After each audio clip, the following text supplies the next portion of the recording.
good? The truth is the lie. Change the truth for God into a lie.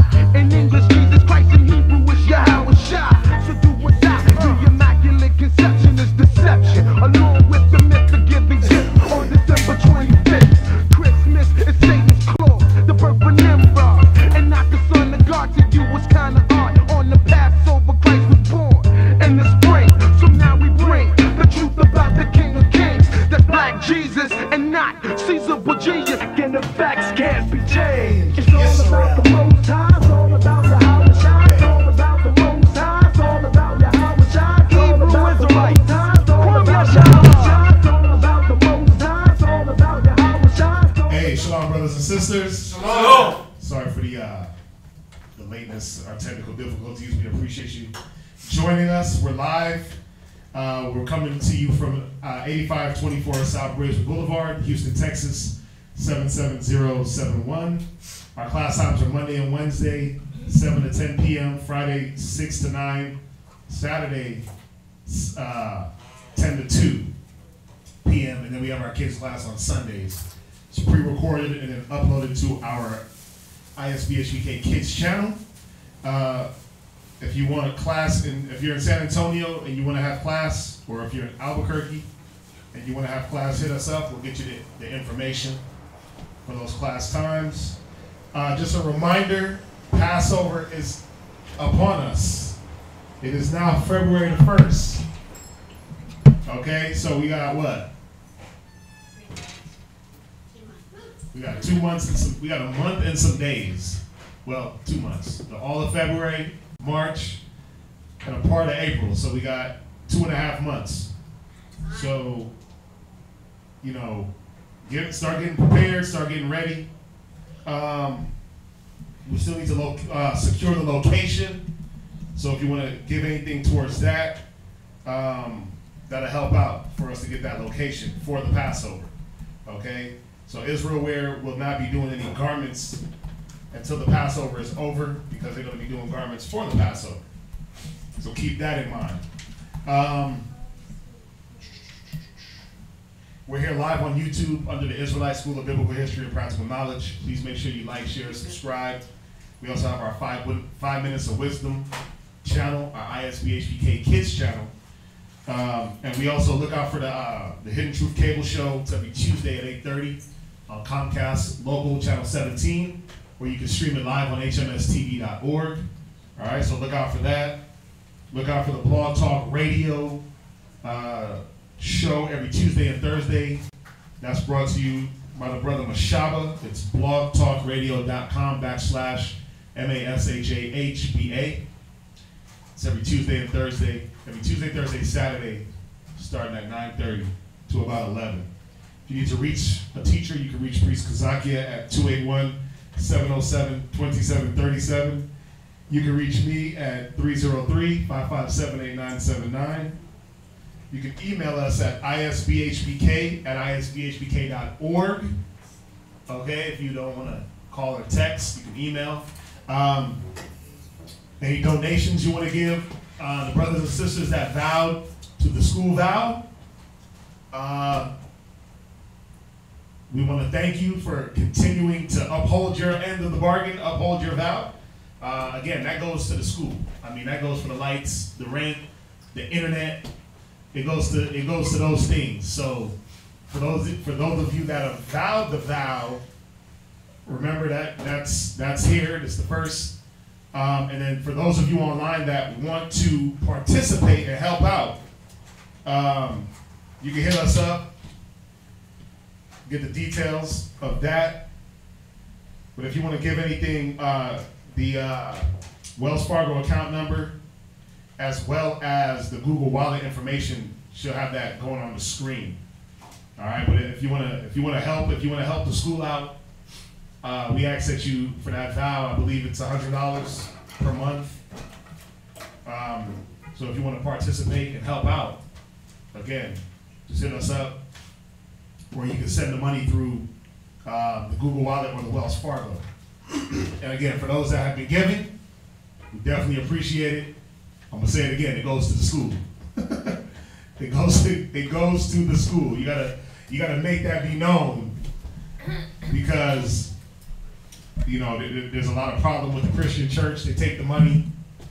They've been using and abusing us for years when it comes to giving, and that sow a seed and you'll get 1,000,000 blessings.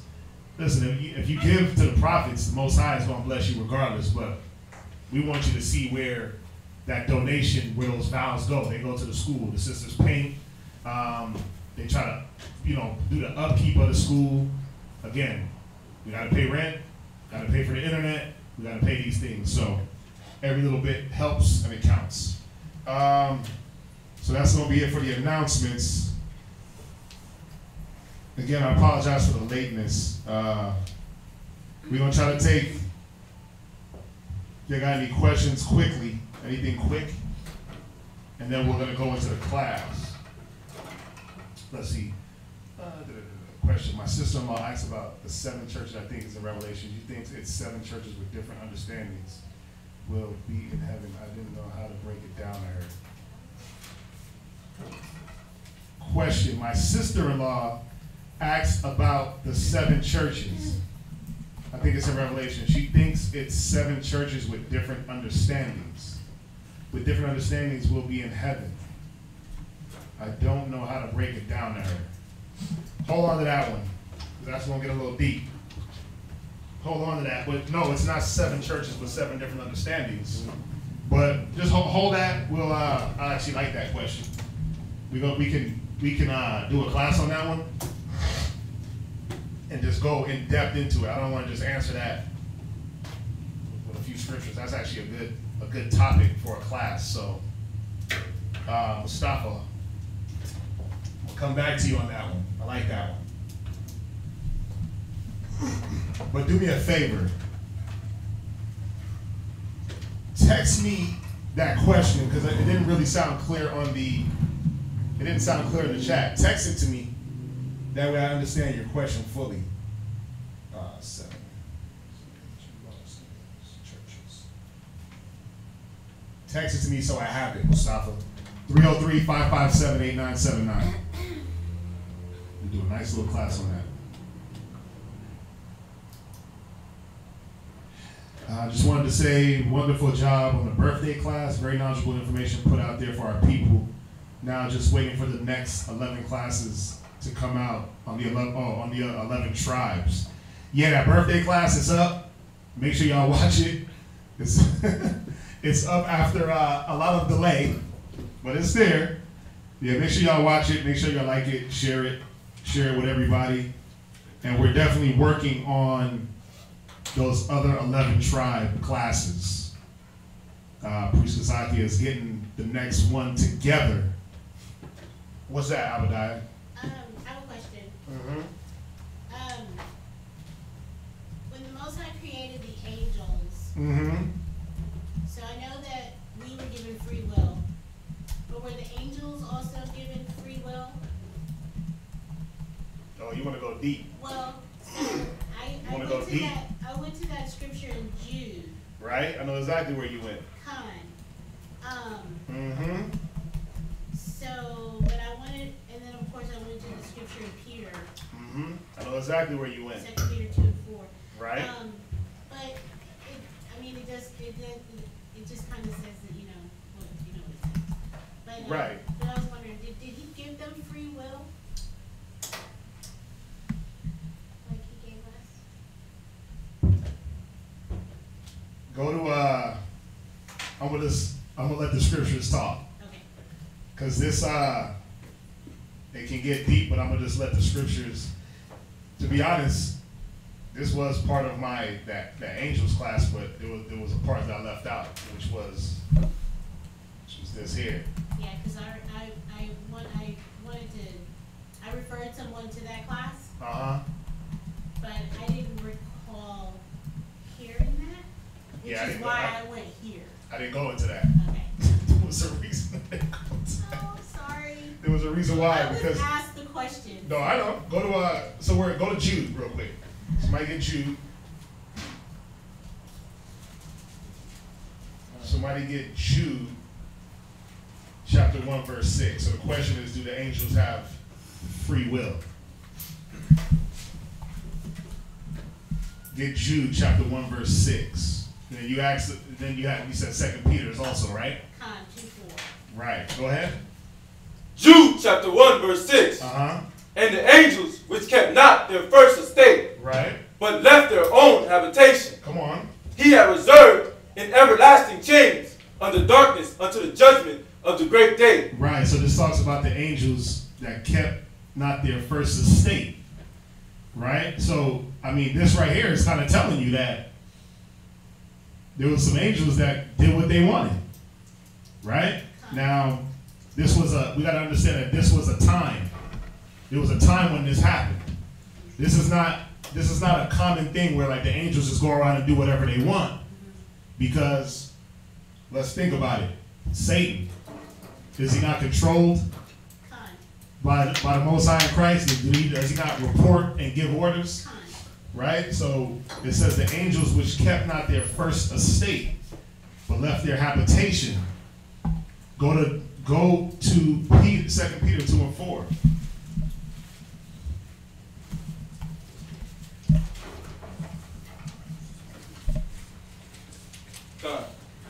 Mm-hmm. 2 Peter chapter 2, verse 4. For if God spared not the angels that sinned, right, but cast them down to hell. Right, so it says, for God spared not the angels that sinned. So, right there, I mean, the scriptures are telling us. Because why are you formulating that question? Because the question was posed to me. Right. When we were talking about how man was created in the image of the Most High and was given free will. And so the question was asked, well, if because I was going into how Eve was deceived, right, and to whom she was deceived by. Right. Now, who? That's perfect. Now, who was she? Eve was deceived, right? And let's not jump. Let's read the scripture one more time. For if God spared not the angels that sinned, right, but cast them down to hell and delivered them into chains of darkness to be reserved unto judgment, and spared not the old world. Right. So there was a point, there was a time where there was angels that sinned and that kept not their first habitation. Now, we know that the scriptures in Ecclesiastes say that they won't transgress his commandments, right? When we read that, the angels that are created for vengeance, it says they won't transgress his word, right?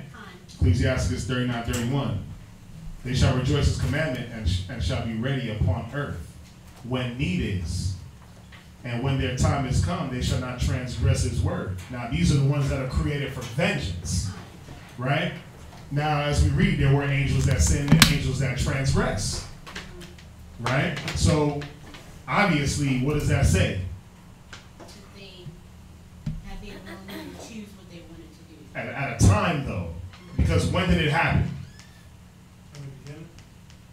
Well, you said it. After man was created. Watch. Go to Jude. Go to Job 4 and verse 18. We're just going to go through the scriptures. Go to Job 4 and 18.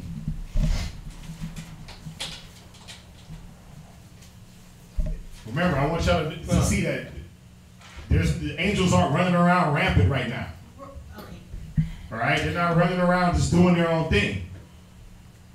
Because if that's the case, then there would be no order. Right. If that's the case, then Job 1 and 6 is out the window.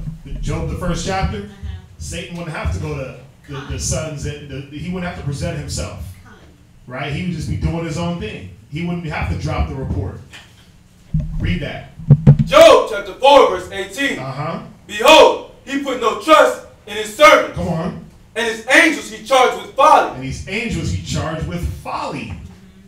You see that? So, yes, there was a time when the angels went against what the Most High laid down. But when was that time? Go to Ezekiel 28. Go to Ezekiel 28 and verse 13.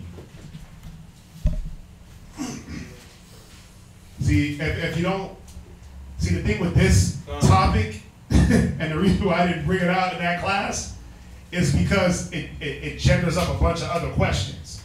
But see, if you stick to the scriptures and the understanding, then you're like, oh, okay, I get it. Yeah. Where we at? Ezekiel chapter 28, verse 13. Go ahead. Thou hast been in Eden, the garden of God. Read. Every precious stone was thy covering. Start at right. That read on. It says, "Thou hast been in Eden, the garden of the Most High." Now it's going to read down and it's going to tell you who. Read on. Every precious stone was thy covering. The sardius, topaz, and the diamond. The beryl, the onyx, and the jasper. Come on. The sapphire, the emerald, and the carbunculum. Right. And the gold, the workmanship of thy tabrets and of thy pipes was prepared indeed in the day that thou was created. Right. So who is it speaking of? The next verse is going to tell us. Read. Thou art the anointed cherub that covered, and I have set thee so. Thou art the anointed cherub, right? Speaking of an angel, that covereth. Go ahead. And I have set thee so. Thou wast upon the holy mountain of God. Right. Thou hast walked up and down in the midst of the stones of fire. Right. So this anointed cherub was in the garden of the Most High. He had the coverings of all these precious stones, right? Read on. Thou was perfect in thy ways. Thou was what? Perfect in thy ways. Read. From the day that thou was created. Go ahead. Till iniquity was found in thee. Come on. By the multitude of thy merchandise, they have filled the midst of thee with violence, and thou hast sinned. Therefore I will cast thee as profane out of the mountain of God. Right. So who was the anointed cherub? Who was that talking of? Who? Yeah, who deceived Eve in the garden? So when the Most High said he charged his angel with folly, the angels that left their first habitation, the angels that sinned, this is what it was talking about. Again, the angels aren't running around doing their own thing. But one angel, Satan, because did he not deceive Eve? This is what it's talking about. When it goes into that Jude and that Peter, this is what it's talking about. You see that? So, because where was the sin found? When he went and told Eve, yeah, right. You can eat of this fruit, and surely you will not die. He lied. He lied to her, and the way he came in that deceptive spirit to throw her off. Right. You see that? Right. Is it making sense? Oh, it definitely makes sense. Well, it makes sense to me. Right. And I'm also glad that I didn't go into the fact that, like, so I told her it wasn't actually a serpent. Right. It wasn't. It wasn't a snake. It wasn't a snake. Right. It was a person. Right. It was a man. Right. And so without like causing more confusion, because it was like, wasn't Adam and Eve the only ones on the earth at the time? Right. So it goes into all these other questions. So I didn't want to create more. That would have been, I wouldn't have had all of the ammo right then and there to go into that. So I try to keep it simple. Right. And even this, I'm trying to make it as simple as possible, because again, it does. If you don't stick to the scriptures, then you'll definitely be out there in some other thought process. And what about this? What about this? What about this? What about this? So read that again. Read verse 16. By the multitude of thy merchandise, they have filled the midst of the earth with violence. Right. And thou hast sinned. Therefore I will cast thee as profane out of the mountain of God. Come on. And I will destroy thee, O covering cherub, from the midst of the stones of fire. Why? Verse 17. Thine heart was lifted up because of thy beauty. Thou hast corrupted thy wisdom by reason of thy... Right, because didn't it say where it says Satan was transformed into an angel of light. What was that light representing? The wisdom.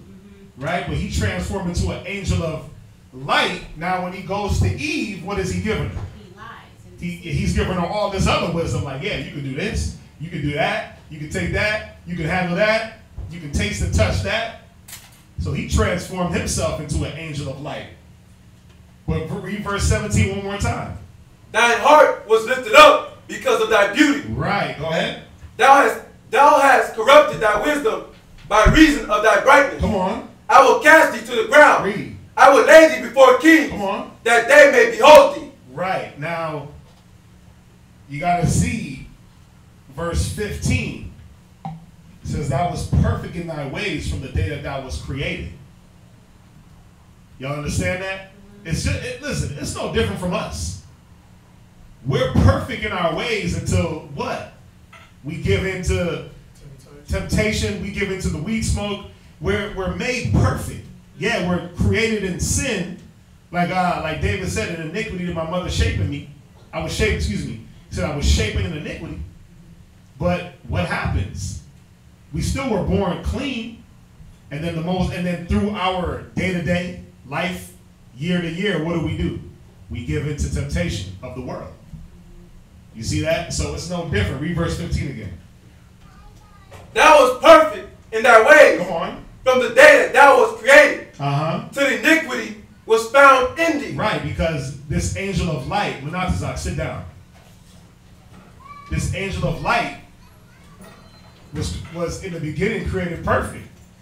He was created to do his purpose until iniquity was found in him. Go to Romans. Go to Romans 8.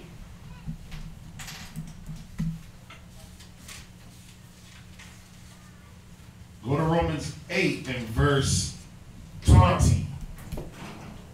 Romans 8 and 20. Read it. Romans 8, verse 20. For the creature was made subject to vanity. So, because the creature was what? Made subject to vanity. Now, aren't the angels creatures? But it said the creature was made subject to vanity. Where did that vanity come from? Well, we read in Ezekiel that vanity came from, I'm beautiful. I got wisdom. I'm now the angel of light. And that's a vain thing. That wisdom is vain, and that's how the creature was made subject to vanity. This is where now the things that were created to do a purpose, like these angels, they were created for a purpose. We went through that whole class. They were created to minister. They were created to carry out and execute whatever job the Most High had them on. Right? But now that vanity comes in, like, I don't want to do my job. I don't want to do my purpose.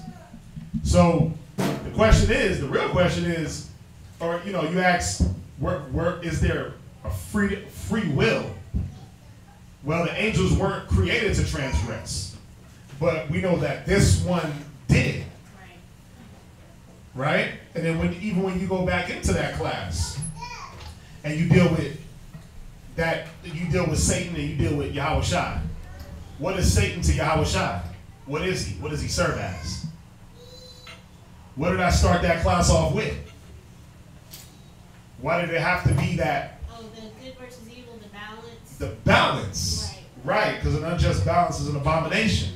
Because people say, well, why did the Most High let Satan and create him and da-da-da? Well, that's why I started out that class the way I did. When you go to, what is it? It's an Ecclesiasticus, let's see, 30. Ecclesiasticus 42 and 24, I'll read it. It says, all things are double one against another, and he had made nothing imperfect. You see that? So the perfection comes when you have that balance. Because people say, well, why was Satan created? Well, there had to be a balance. But we know that when these angels were all created, they were created to do their purpose, and they were created perfect. You see that? But this angel said, nah, I'm not going to do that. I'm now lifted up. How do we know? Because when you go to Isaiah 14, what does that talk about? Isaiah 14 talks about Satan's physical counterpart. Right? That does what? He lifted himself up. Go there real quick. So does that answer the question? This is perfect because I was segueing into Isaiah 14? Well, and I didn't have that scripture, but I was going into the counterpart. Right. Yeah. How Esau is the counterpart to Satan. Right. The deceiver. He's the physical counterpart. Go to Isaiah 14 and 12. Come. Isaiah chapter 14, verse 12. See, this is where, just like in Satan, right? This is where Esau went wrong. Right. Well, this is one of the places where he went wrong. He was, it said the spirit of him is not upright. But this is why. Read that. How art thou fallen from heaven, O Lucifer? Right, and as we read down, we know that Lucifer, we know that it's talking about the physical counterpart of Satan. Go ahead. Son of the morning. Read. How art thou cut down to the ground? Right, how art thou fallen from heaven? How art thou cut down? Come on. Which this weakened the nation. Which did what? Weakened the nation. Come on. For thou hast said in thine heart, I will ascend into heaven. Right. I will exalt my throne above the stars of God. Right. So the physical counterpart of Satan did this. So if the physical did it, then why wouldn't the spiritual did it? Well, the spiritual did do it. When we read back in Ezekiel the 28th chapter. He exalted himself. He got prideful because he was now that shining, bright wisdom, right? He transformed into that angel of light. He exalted himself above the Most High. So does that make sense? Go ahead, finish it up. I will sit also upon the mount of I will sit also upon the mount of the congregation in the sides of the north. Yeah. Go ahead, read on. God. Right, so I mean, y'all get that, right? Does everybody get that? I want to make sure everybody gets that. Y'all get that? Y'all understand that? What we just hit over? And I went through it in that way to keep it simple. You get it, Max, or not? Max, you understand?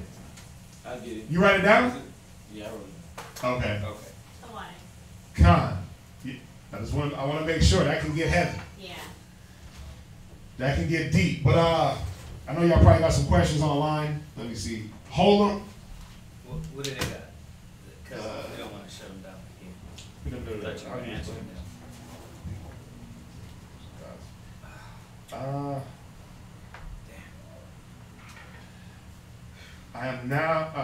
I am new to the truth and live in the UK. What will affect us? We ready to go. Right? We've been talking about it, but I'll do that same question. We're ready to go. This is I'm new to the truth. I live in the UK. Y'all ready, Akim? What will affect us? Right? It says, what will affect us, brothers and sisters here trying to draw close to Yah?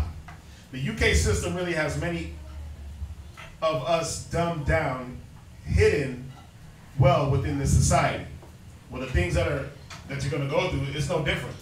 You're going to go through the same things that we go through here in America because is it about a landmass? Go to Deuteronomy real quick. Go to Deuteronomy 28. It's not about a landmass. It's not about where you're located on the map, on the earth, right? The one thing we do know is that wherever we went, I'll let the scriptures hit it. Go to Deuteronomy 28 and verse 45. Deuteronomy chapter 28, verse 45. Moreover, all these curses shall come upon thee. He said what? Moreover, all these curses shall come upon thee. Go ahead. And shall pursue thee. And shall what? And shall pursue thee. Yeah. No matter where you went, no matter what, you got to understand, we were scattered through the four corners of the earth for a reason. We were scattered for a reason, so we couldn't come together, so we couldn't have good times, so we couldn't serve our holy days and serve the Most High the way it was intended. We were scattered, so we had to fight. So the same things that befall brothers and sisters in America, the shootings, the killings, that's happening in the UK. They just don't broadcast it like they do in America, but it happens. The wrongful persecutions, the tumults, we're going to disguise unlawful food in your diet. That's happening there too. It's the same. Go to somebody else get Job 9:24 real quick. Somebody else get Job 9:24.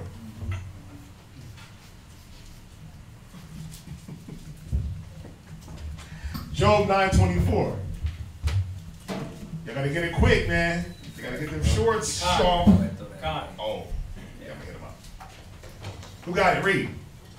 Job chapter 9:24. Read. The earth is given into the hand of the wicked. Just America? The wicked. No, the earth. The earth. Right. It says the earth is given into the hands of the wicked. Not just America, not just the UK, not just the Caribbean. The entire earth is given into the hands of the wicked. So what does that mean? That no matter where we go as Israelites, no matter where you try to run to, no matter what little part of the world you think that you're safe in, it don't matter. Because the earth is given into the hands of the wicked. So you're going to be chased down by these curses. Isaiah 24:5. Isaiah 24 and verse 5. And when we get that, just remember, whatever y'all going through over there, if you go through the New Testament and you read in about Paul, you read in about all the different schools. When you read the book of Romans, that's because there was a church in Rome. There was brothers and sisters in Rome. You know, there was gatherings in Rome. There was gatherings in Thessalonica or Thessalonians, right? Ephesia, Philippia, right? All these were different lands. So all these, what you're seeing is the different issues they were having going from Corinth to Rome to Ephesia. And you look through the scriptures, and you can see how Paul was dealing with different spirits. You know, like in Corinthians, remember he was talking about one, I hear that one of y'all is having, you know, laying with your father's wife. Right. That was in Corinth, right? That's the same thing they doing here in the year 2020. I round up. But yeah, it's 2019, right? Yeah, it's the same thing happening. So you see that spirit hasn't changed. That wicked spirit comes right back because the earth is given into the hand of the wicked. The God of this world has its time to rule until Yahweh Shai comes in and takes him down. Read that, Isaiah 24:5. The earth also is defiled under the inhabitants thereof. Right, so like the point he's making, the earth is given into the hand of the wicked. The earth is defiled under the inhabitants. It's not just America. The earth. China's not following the laws of the Most High. They're not saying, you know what, no, we're going to put out homosexuality, drug. The Arabs, they try a little bit, but they're so erratic and so extreme, and they don't believe in Christ, that they're too far, right? They still bury you, stone you. You know what I mean? Yeah, they still do all that. Some areas are cruel, so they don't got the spirit there. See, they don't got the laws of the spirit, the earth. It doesn't matter where you go throughout the world, they're not following the law, statutes, commandments the way the Most High said do it. Go ahead. Because they have transgressed the law. Right, so that's the point. The point he's making is that it doesn't matter where you go, UK, here in America, we're going to be fighting the same battles. What you need to do is keep watching, communicating, take our number down, talk with us, counsel, you know, and whatever you feel that are different battles, you know, you're going to see by communicating, we're going to be able to say, hey, well, this is the same thing we're going through here. Look, this is how we fight it. This is how we go through it. So we went through a good class on communication yesterday, and that communication will help you build, and build your mind and see that all the nation of Israel is fighting for righteousness no matter where you're at. All right, what's the next question? How do I explain to people the difference between Satan's gifts and God's blessings?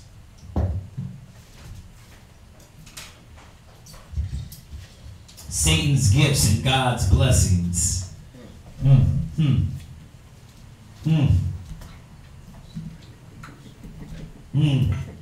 That's a good one, huh? So, what you got? You got something? Go to Joe. I think it's 20. And it's in Proverbs. The one in Proverbs where it says, God. dang. Let me get it. Job. Go to Job 20 in verse 5, and then we're gonna go to Proverbs. Man, I gotta quote it in my head correctly. Go to read that first, and then we'll get it. That one of Proverbs I want. Con. Job chapter 20, verse 5. That the triumphing of the wicked is short, and the joy of the hypocrite but for a moment. Read it again. Con. That the triumphing of the wicked is short. That the what? That the triumphing of the wicked is short. So the gifts of the wicked is but for a moment. It's not going to last. Right? You know, it might look like it's going to last, but it's not. It's going to fail. It's not going to last, man. America's not going to last. Drug dealers, it don't last. Right? Listen, you in Israel, you call yourself a Hebrew Israelite. You want to put that air on a little bit? Is the heat on? Yes, Heat is on. The heat is on. Whoa. Are y'all cold or something? Oh yeah, turn that. No, it's hot up. It's a good breezy out there. It's a good breeze out there. I put the AC on. Do we turn it off or? Yeah, put the AC on a little bit, and then we'll even it out. So y'all see that, right? The triumphing of the wicked is short. That their time is not going to last. Drug dealers, I was saying, they don't last.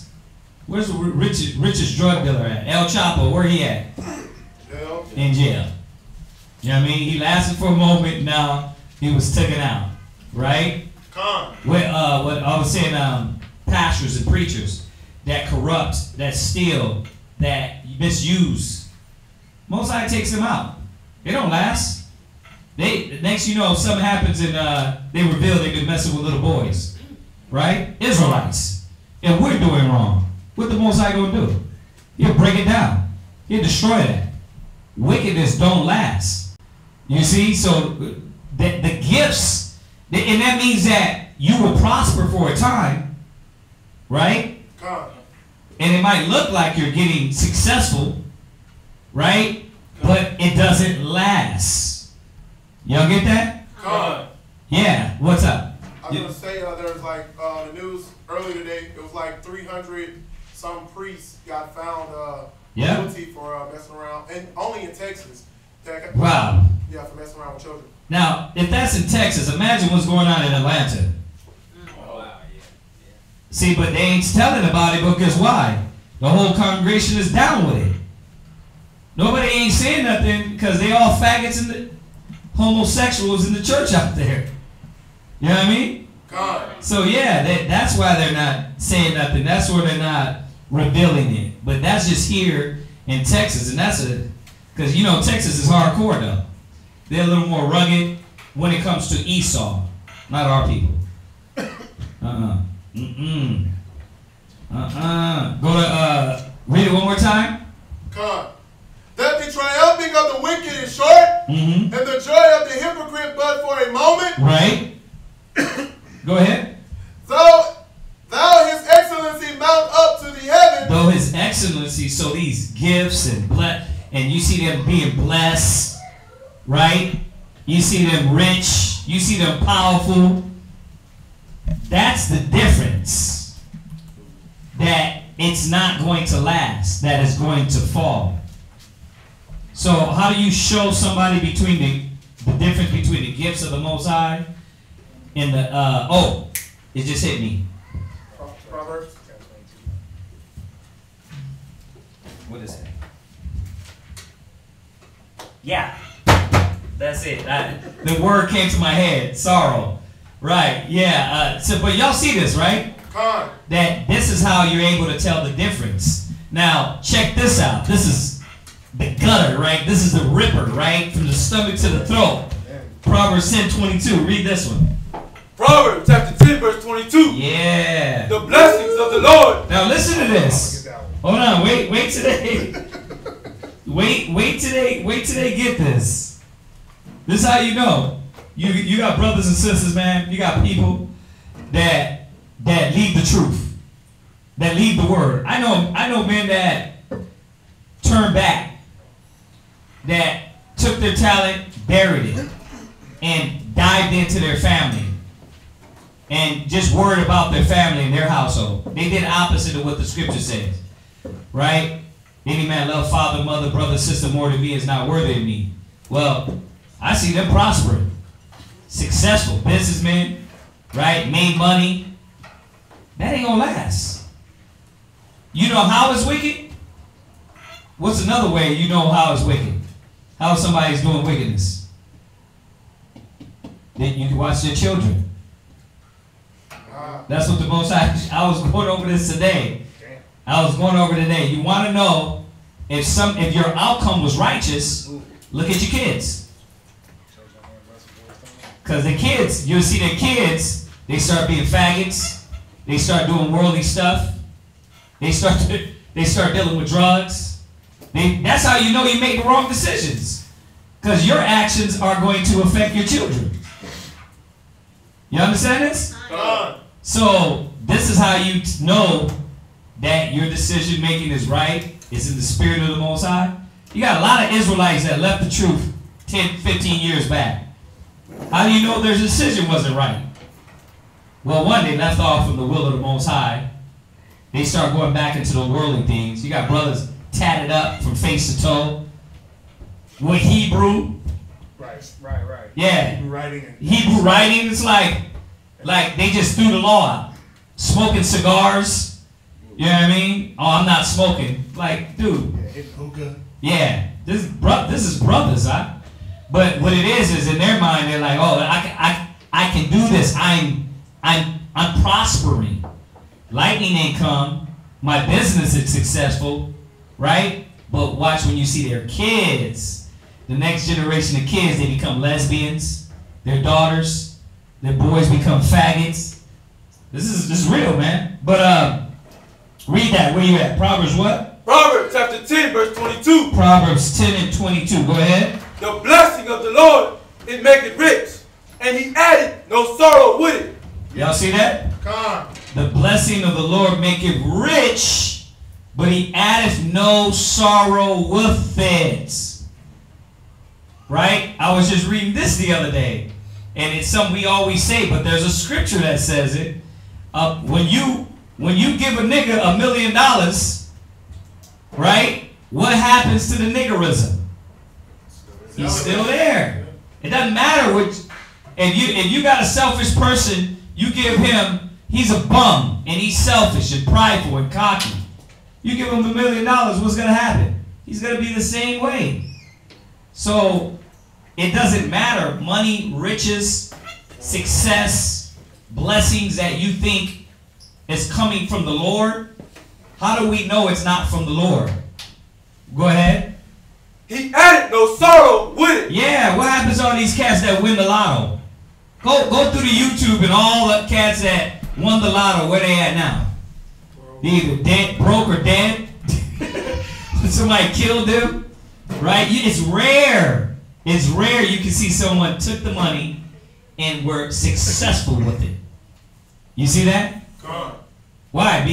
Because you know it's a blessing from Satan because they don't got no wisdom. They don't got no knowledge. They don't know what to do with it. Right? They don't know how to deal with it righteously. Y'all get that? Can I get one? No. Hell no. No. You can't get one.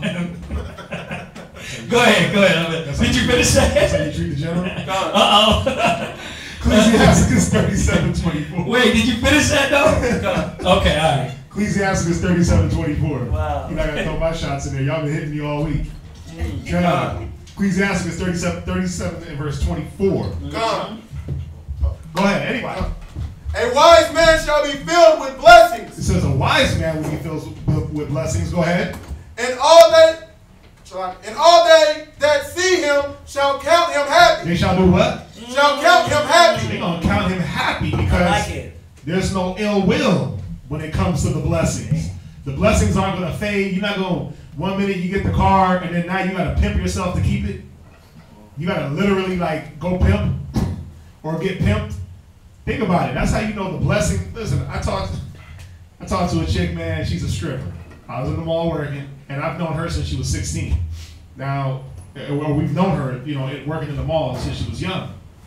But she was talking about how she made 30 grand like over her little strip career. Somebody broke into her house and stole that. Yeah. Why? Because that's not a blessing from the Most High. The deeds that she did to get that, they weren't godly. They weren't wise. They weren't grounded in wisdom. So now somebody came in, oh, they saw that, yeah, she's living good. She got a little Gucci purse, little red bottom on. They followed her home, broke into her house, and took 30 grand. She had it in a bucket. See, read it one more time. A wise man shall be filled with blessing. It says a wise man shall be filled with blessing. So if you get money and you wise, if you get money and you wise, you ain't gonna have 30 grand sitting in a damn paint bucket for somebody to break it and steal. There's no wisdom in that. Go ahead. And all they that see him shall count him happy. And all they that see him, they're not gonna be jealous and covetous.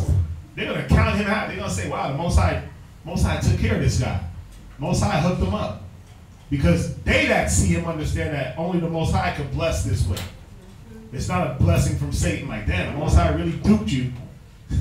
You get that rib, you get her, right? You pray to the Most High, you beg, you get it, but you went about it the wrong way, right? Now you get her, and what happens? Disgruntled rib from hell, and all of this is problems and torment, contention. The Most High don't give that. It says a good wife is a blessing from the Most High. If you want to deal with your rib as being a blessing. You want to go deep. I don't want to go too deep. You want to go deep. Now you want to go to Proverbs 10, verse 28. No, actually Ecclesiastes 11 and verse 22.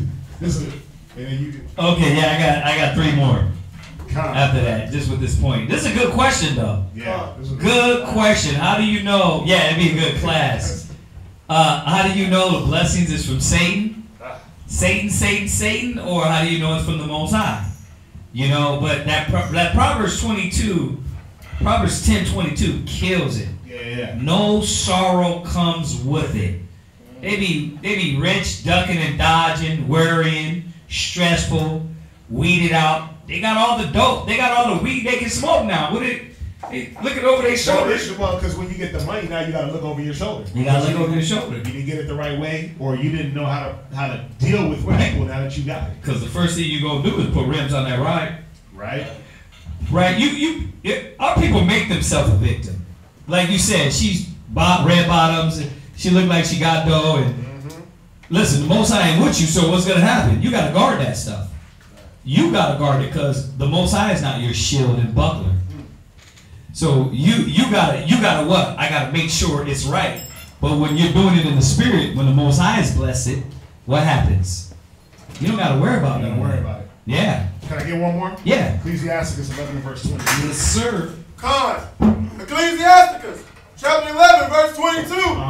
The blessing of the Lord is in the reward of the godly. Right. But how do you know that it's the reward of the godly? Well, because we read it in Proverbs. There's not gonna be no breakdown of that blessing. There's not gonna be no, I gotta sell my spirit to maintain that blessing. I gotta sell out, I gotta go above and beyond to even get the blessing. Right. Because you gotta do something wicked. You gotta do something strange. Compromising. Right. Yeah. You gotta give your soul. Yeah. A blessing from the Most High is a reward for something that you've already done godly. Not your own, like, oh, it's my birthday, I gotta go take myself out, or I gotta go do something for me, it's me time. Watch, read on. And suddenly he maketh his blessing flourish. Wait, his blessing does what? Flourish. See, Satan's blessings don't flourish. Satan's blessing is just to tempt you. Man. Some brothers used to use the word booby prize. Yeah. Right, a brother used to use that terminology. It was a booby prize. It was like the carrot and the stick, right? But it never grew into anything else but an old stale carrot. Or it was something that you thought you could have, but guess what? You never even got it. You just chased the dream. They got coal up in here. Wow. Just turn it off now. Just turn it off. Yeah, you know, us anemic. Us regular people. That's anemic. Right? Us regular people that like heat. Right, but read it one more time, and then I'm gonna let you. The blessing of the Lord is in the reward of the godly. Yeah, remember, the blessing of the Lord is a reward, right, of the godly.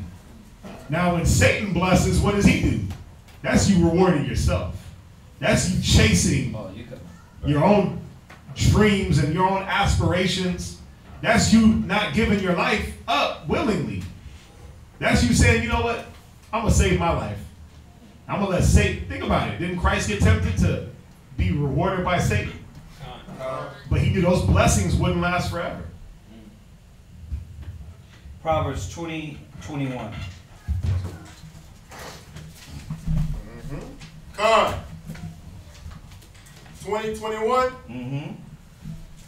An inheritance may be gotten hastily at the beginning, right? But the end thereof shall not be blessed. Right. You see that?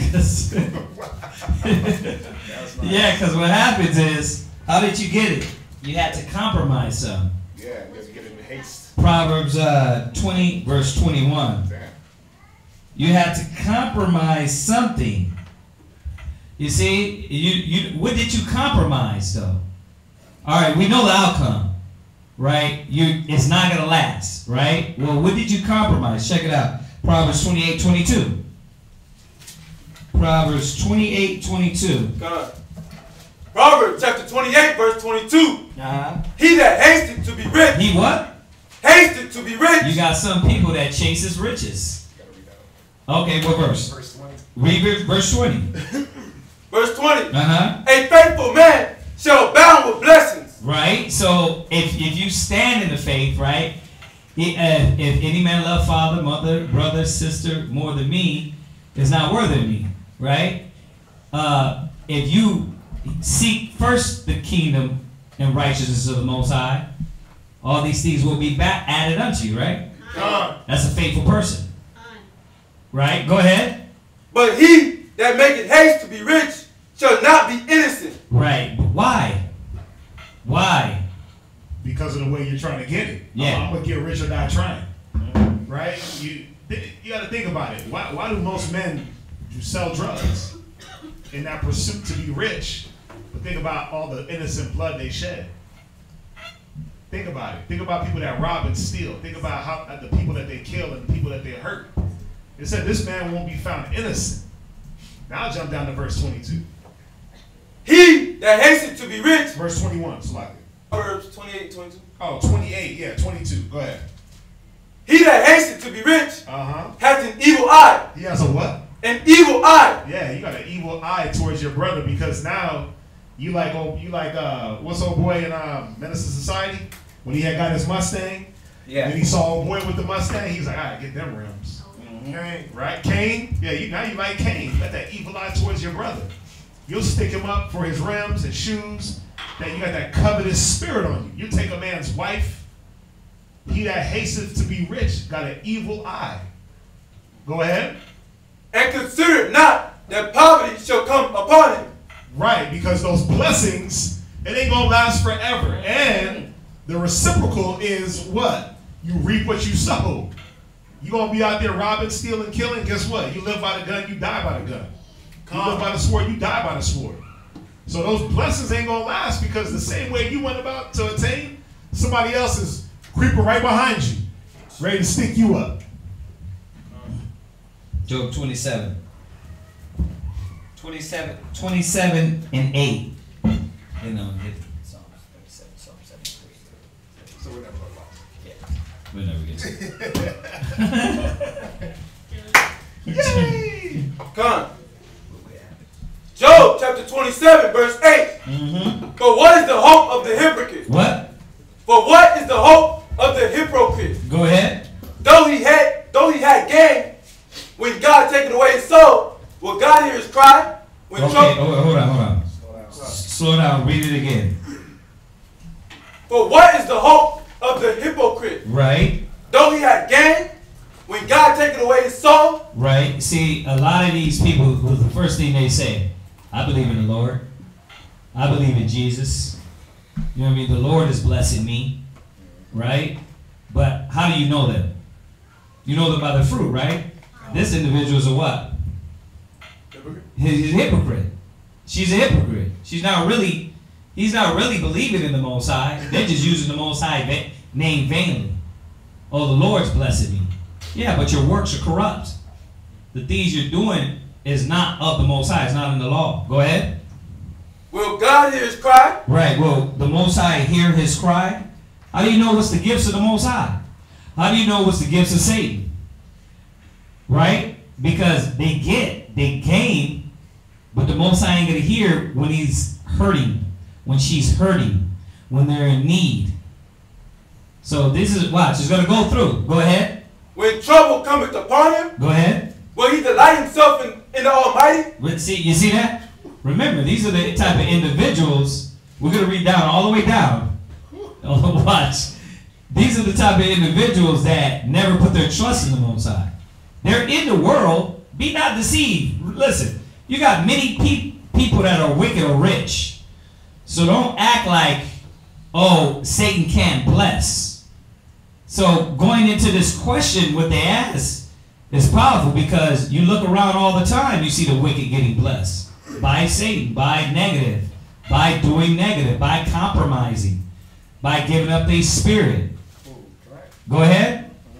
Will he always call upon God? Right. Will he? No. It ain't Barakatah Yahweh Shem Yahushai. It ain't thank the Most High. Right? And if it is out of their mouth, you can see by their actions that they ain't serving the Most High. Right? We got to remember, this ain't Christianity. You don't just get to use the Most High's name and like, oh, the Lord bless me. How he bless you when none of your works are for the Most High? Your works are for your own belly. So how is the Most High blessing you? Satan deals with that. He deals with his own belly. He deals with his own desire, what you like, what you feel. Right? Sure. Go ahead. I will teach you by the hand of God. Right. That which is with the Almighty will I not conceal. Go ahead. Behold, all ye yourselves have seen it. Uh-huh. Why then are ye thus altogether vain? Right. This is the portion of a wicked man. This is the portion of the wicked man, that he's what? Vain. She's vain. It ain't really about the Most High. It's about what they can get. And what they got. It says it. Paul said it. They think godliness is gain. Oh, I got this, so I'm successful. You don't know if you're successful unless your works are righteous. Your deeds are righteous in the eyes of the Most High.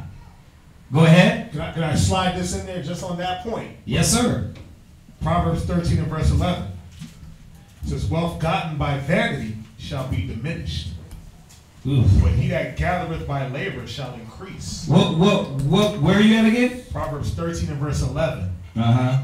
Wealth gotten by vanity, because it said that they are vain, right? And where'd you leave off at? He left off at Job 27 and 12.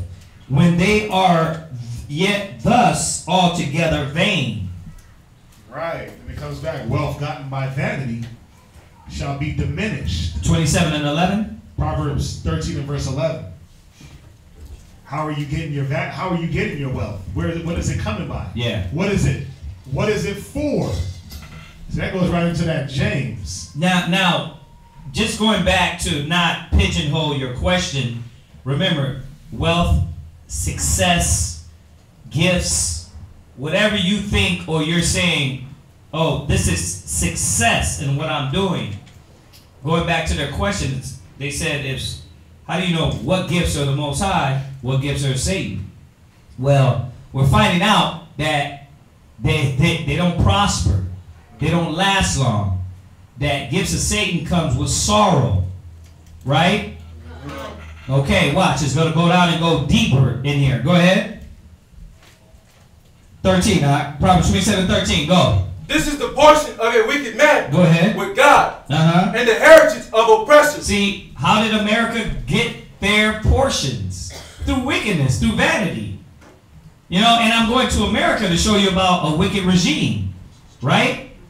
A wicked neighbor. You get things through robbery, murder, death, destruction, drug selling, drug dealing, killing your own people, and oppression. That's vanity. That's all going nowhere. It's all going to be destroyed. Go ahead. Which they shall receive of the Almighty. Go ahead. If his children be multiplied. Right now, it's going to get deep. If his children what? Be multiplied. Go ahead. It is for the sword. That's how you know that their blessing wasn't of the Most High. Like, why? You got all these church leaders? Look at their kids. Their kids are meant for the sword. They're nothing but faggots, lesbians on Instagram, Facebook, Twitter, and just carnal. You see that? You can see that. You can see them by their works. Right? Now, obviously, you don't even have to go to their kids first. You can go to them and say, wait a minute. Your works ain't the works of the Most High. It ain't the works of Christ. Go ahead.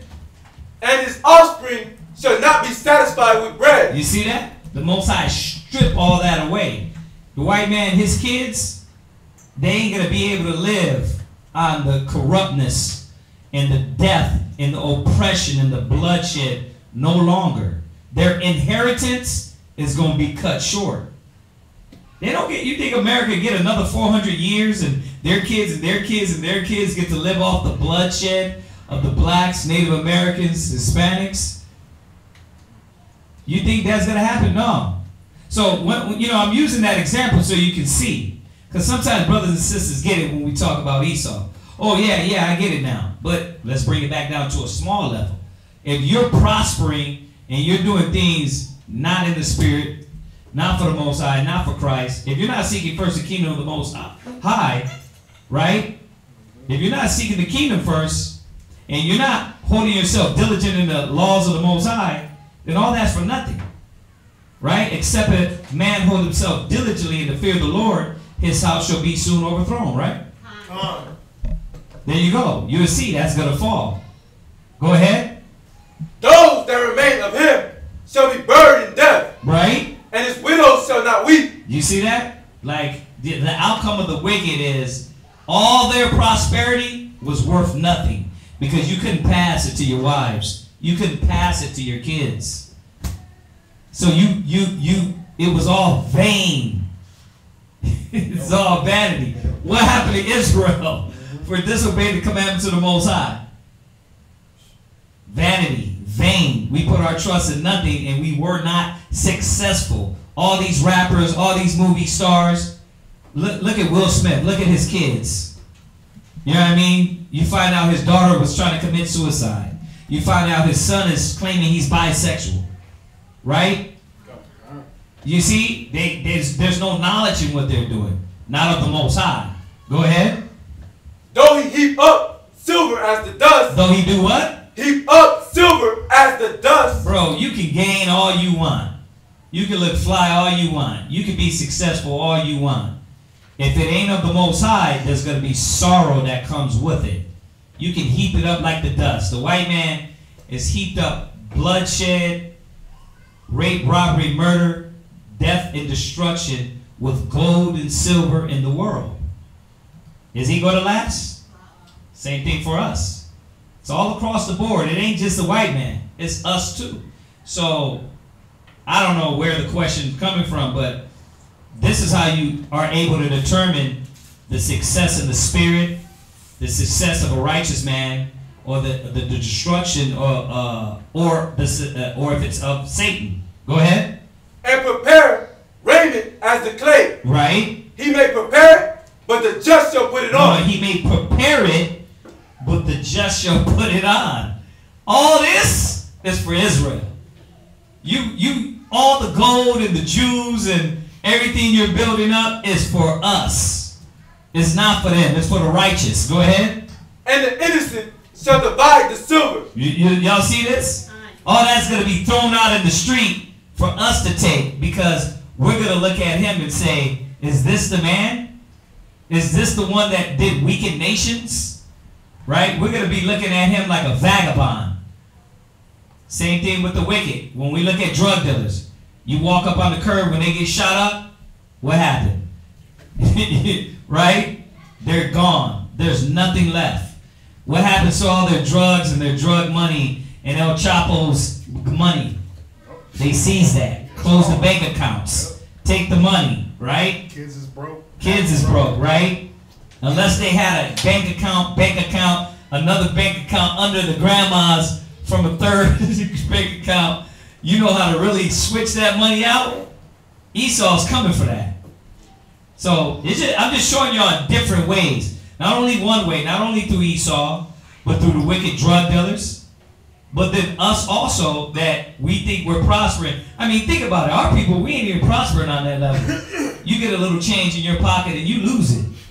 You get 100,000 and you snap. You swear you on. Right? It ain't nothing, huh? It ain't nothing. Go ahead. He built his house as a moth. As a moth. He builds his house as a moth. Right? Basically, you could just swipe it like that and it just blows apart. Go ahead. And as a boot that had the keeper made. Right. The rich man shall lie down, but he shall not be gathered. You see that? The rich man will lie down, but he will not be what? He shall not be gathered. Right. Why? Because when he dies, right, when you go to Psalm 73 and Psalms 37, when the rich man lies down, man, there's so many scriptures. How does he, if he's lying down just in his bed, how does he sleep? How does the wicked sleep? Tells you in Ecclesiastes 40, it says they sleep with pains and sorrows. Right? Tossings upon the bed. Now, if he's buried, when he's buried, who's giving respect unto this wicked person? No one. Go ahead. He opened his eyes, and he is not. See? so he is not where? Let's look at it on both levels. Whether he's sleeping or whether he's dead, where is he going to? Hell. Because you invested into nothing. You invested into wickedness. Go ahead. Terrorists take hold on him. What? Terrorists take hold on him. You see that? That's why you got to sleep with 75 bodyguards. How many bodyguards you got, huh? How many bodyguards you got with guns and AKs and you have to surround your house? Zero. Right? But he got to sleep with bodyguards. He's tossing and turning if he don't got bodyguards. He's sweating. As soon as he hear a noise, he yeah. That's with the sweats. Like I said, we used to know a brother, man. Everywhere he drive, he's paranoid, like looking over his shoulder. Why? Because you're doing something wicked. You know in your mind is off. Your spirit's off. So you got to what? You got to so-called been around the block. A righteous man don't have to do that. You ain't got to. Bro, I've been driving another year without a license. Ain't got to stop yet. God. Because they keep putting those surcharges on my license. So when I go pay them, when I go pay my ticket, right? I got like all these surcharges. So I'll get the license cleared, but if I don't pay the $2,000 in surcharges, my license cancels. You know what I mean? But at the same time, what are we doing? I'm not doing nothing wicked. I'm driving from my house to class. Now, I'm not saying don't pay your tickets. I'm just saying I don't be looking over my shoulder like, I gotta take all the back streets. Yeah, no, you don't got to do that. Terrorists ain't taking hold of me because I got the Most High. I got the Most High on my side. He's my shield. He's my buckler. Max laughing, but it's real. It's real. I got brothers that think like that. Like, I gotta maneuver through all the side streets. Yeah. If I take a certain street where the cops be at or whatever, I'm gonna get pulled up. Like, bro, why do you think brothers, sisters take it upon themselves to get things? They try to increase in something because the Most High is not giving it to them. When the Most High gives it to you, it's easy to be gotten. You see that? And the ones that try to get it, we just read it. We just read it around. We don't have to go back. The ones that try to increase and get it, they're gonna do everything in their spirit and their mind to go do those things. And a lot of times it's to corrupt ways. What's up? Nah, nothing. I don't have anything. You just snapping, thinking on it? can I get? Yeah. Can I let me finish this off. Go ahead. A tempest stealeth him away in the night. Right. It says a tempest. Like, you think about it, a small wind. Right? And let's look at this on a few different levels. You're sleeping on your bed. You're laying down. Right? And then a tornado come and sweep your house up. Right? Or you sleeping and tossing and turning, somebody come in and now shoot your house up. Why? Because you're doing something wicked. Remember, that's for the wicked, because that's the question. The question is, well, how do you know if it's of Satan? Because you have to worry about it, right? You have to live your life looking over your shoulder. You have to do something compromising, Illuminati style. You got to eat some poo. You got to get I don't know what the Illuminati does, or you got to get backdoor little Joe. You know, you got to be down with death row. I don't know. Or even you hear it in a person's speech. You know, I used to go to church back in my day, and I had this one on, and all she ever did was try to live like the pastor. The pastor had dough. I mean, he had a Benz out front, he had a Range Rover, he had this, he had that, big house, 4 living rooms in his house. But my aunt, you could tell she was about money because that's all she talked about. All she talked about was money. Everything centered around money. And she did whatever she had to do to position herself to live a certain way. And it wasn't always goods gained righteously. It wasn't righteous the way she did things. You know what I'm saying? Listen, she had me paying rent at 16. She had me paying rent at 16 to get that dough. You know, it was the way, and the way her speech. You got to look at these pastors. What do they say? Sow this seed and you'll get this. Because what are they about? They're about money. They're about goods. They're about godliness is the gain, or gain is godliness. Excuse me. They're about the more you have. Like you got that one preacher that's on there. His name is Jeremiah something from Louisiana. They call him Christ. They say that he's Christ manifest. Dang, bro, he'll straight up tell you that God ain't dealing with you if you broke. He'll straight up tell you on this video, it's like, if you broke as hell, he basically said, God don't want you to be broken. If you're broke, God don't love you. But I'm like, wait, but Yahweh Shai made himself broke for our sakes. He was rich and made himself poor for our sake. So I'm like, yeah, that's off. But they teach this to our people, and then what do our people believe? They think like, wait a minute, I gotta have money. I gotta run to the dollar. Were you done with yours? Yeah. Go to 1 Timothy's real quick. I'm gonna just add this in there. 1 Timothy's chapter 6 and verse 9. Because now this is the thought process that's being built into our people, that you gotta go out and get the money by any means necessary. Even if you're a church-going, law-abiding citizen, right? You're a good old Christian. Think about the Christians. What is their mindset on? Well, I got to make sure I go to church with the best on. I got to dress the best. I got to look the best. My vehicle. Talk to a lot of Christians, man. They're all about the same things that rappers are about: clothes, cars, and houses, and accumulating things. 1 Timothy 6 and verse 9. But they that will be rich fall into temptation. Why do they fall into temptation? Because it's their will to be rich. It's not the will of the Most High. The Most High is keeping them at a level. And they're like, nope, I ain't going to be broke, damn it. I'm going to go work 1,000 hours of OT, or I'm going to sell this, or I'm going to do this, or I'm going to cheat here, cheat on my taxes, whatever they do. It says, but them that will be rich, come on. Fall into temptation. Right. They fall into temptation. The temptation is, how do I get rich? The temptation is this: I'm going to get rich, or I'm going to die trying. And by any means. Well, going back to the question, well, how do you know it's from Satan? And how do you know it's from the Most High? You shouldn't have to gain by any means necessary. Right. You shouldn't have to fall into temptation to get money. Right. To get a car. It shouldn't be a proposition of become a homosexual or take this job. It shouldn't be, well, she got a man, but he's really not a man.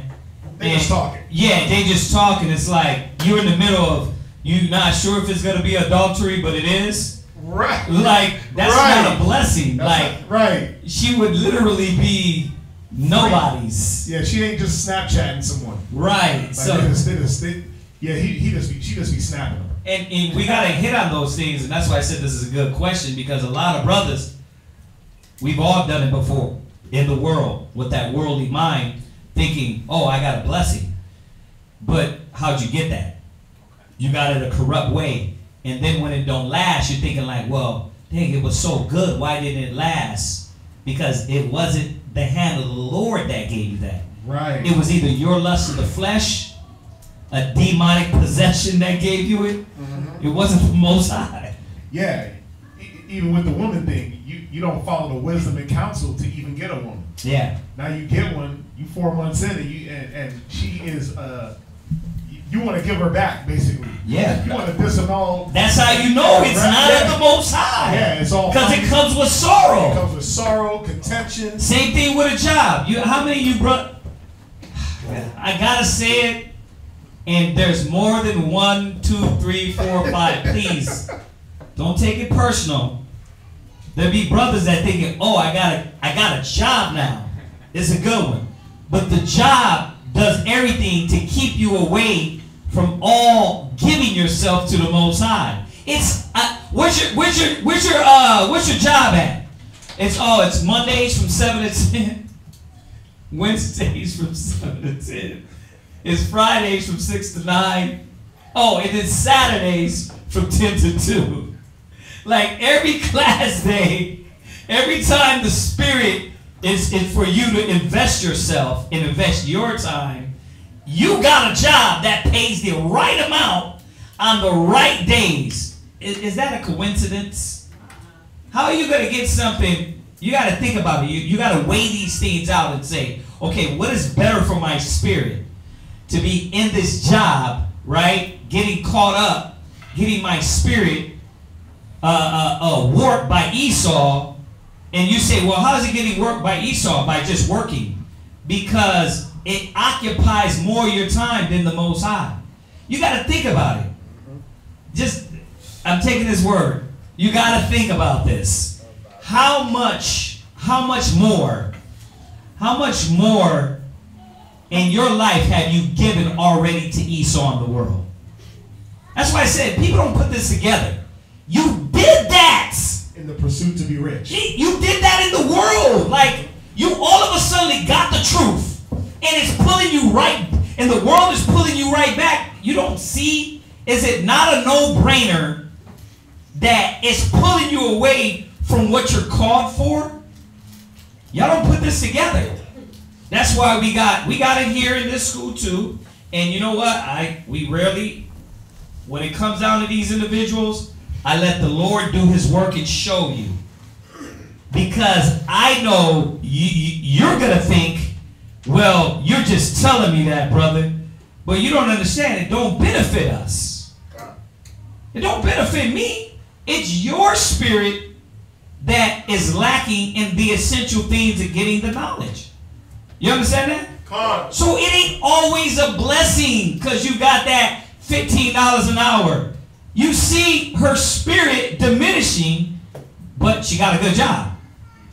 You see his spirit diminishing. It be the brothers that, yeah, I want to give my spirit to the Most High in Christ, but your hours are Monday and Fridays. It's like, think about it. All money ain't good money. Y'all got to see this. So remember, this question popped up. This wasn't a plan. You brothers getting their emotions like, well, was that towards me? It was a question that the Spirit has brought out that we're showing you what the blessings are and how that money is not always a blessing, especially how the world goes about to go get these things. All right? Okay, I got to have the disclaimers because I know this generation, they get their feelings hurt real quick. All right, where you at? Read on. But they that will be rich. I love you, brothers. Love you, sisters. Go ahead, read. But they that will be rich fall into temptation. They do what? fall into temptation. Why? Because they're trying to be rich on their own accord. They're trying to attain things without the Most High giving it. You ask, but you receive not. And some people ain't even trying to be rich. Right. They just want a job. But think about how many temptations you fall in. Like, why do you got to have a job that's going to take you all out the spirit? You got to work every Sabbath. You got to work, like you said, every class day. Yeah, every class day. Every garment meeting. Right, every sisters meeting. That's not a blessing, man. You did that all for the world. Mm-hmm. Right? What did the Most High call you to be a steward for or a laborer? To go right back to Esau? No, you got to make some time. You can't no longer compromise for them all the time. And that's what we're saying. Go ahead. Read on. And a snare. And a what? A snare. Yeah, your spirit falls into that snare, into that trap. Right. Now you're no longer growing. You're now, when you think you're being blessed, all you see is the carnal blessings. What about the real blessings? What about the fruits of the spirit? You gonna pay my lights, brother? No, the Most High is gonna pay your lights with a better job if you focus on doing His will, His service. You know how? What did Solomon pray for? He prayed for wisdom, right? Better job. He could I'm messing with you. But think about it. Solomon prayed for wisdom. The Most High gave him basically the fruits of the spirit, and then He gave him all the carnal stuff. Now, you know how this is another way you can tell whether your blessings are from Satan or from the Most High? Are you getting all the carnal things first? You first get into the truth, right? And you just start getting carnal blessing after. Is the Most High endowing you with wisdom to discern? Is he blessing you with long suffering? Is He blessing you with patience? Right. Is He blessing you with love and charity? Right. Did He give you those things first and then say, well, here's the car because the blessings of the Most High are a reward for the godly? Mm-hmm. So what are you getting first? Again, Satan will dangle the carnal things in front of you for you to make a move like He did with Christ. Yeah. He said, if you're hungry, turn these rocks into bread. But what did Christ have to do? Battle with the spirit. So you got to ask yourself, what am I getting? Am I getting love, peace, charity, joy? Right. Am I getting these things? things? Getting the fruits of the Am I spirit? getting the fruits of the spirit? Am I getting more spiritual, more righteous, or am I still at the stale level? But getting all the carnal blessings. Right. So we got to say it. There's nothing wrong with carnal blessings. No, the Most High has pleasure in the prosperity of the saints. God. So the Most High wants you to prosper. But just like Christ, you have to make the right decision to know, oh, is this going to be good? The scriptures say, know what is good for your spirit and give that unto it. You see, that's the thing. That's why I regress on my pointing those things out, because, you know, you got to see it. We're not trying to force anybody to see it. We see it. But there's still a lot of Israel that's supposing godliness is gain. You will, long as you got gain, you feel you on the right track in life. It's not necessarily true, man. Y'all got to see the wicked, how they've been blessed. You know, so this is a good question on the blessings of Satan and the blessings of the Most High, because a lot of people don't determine them.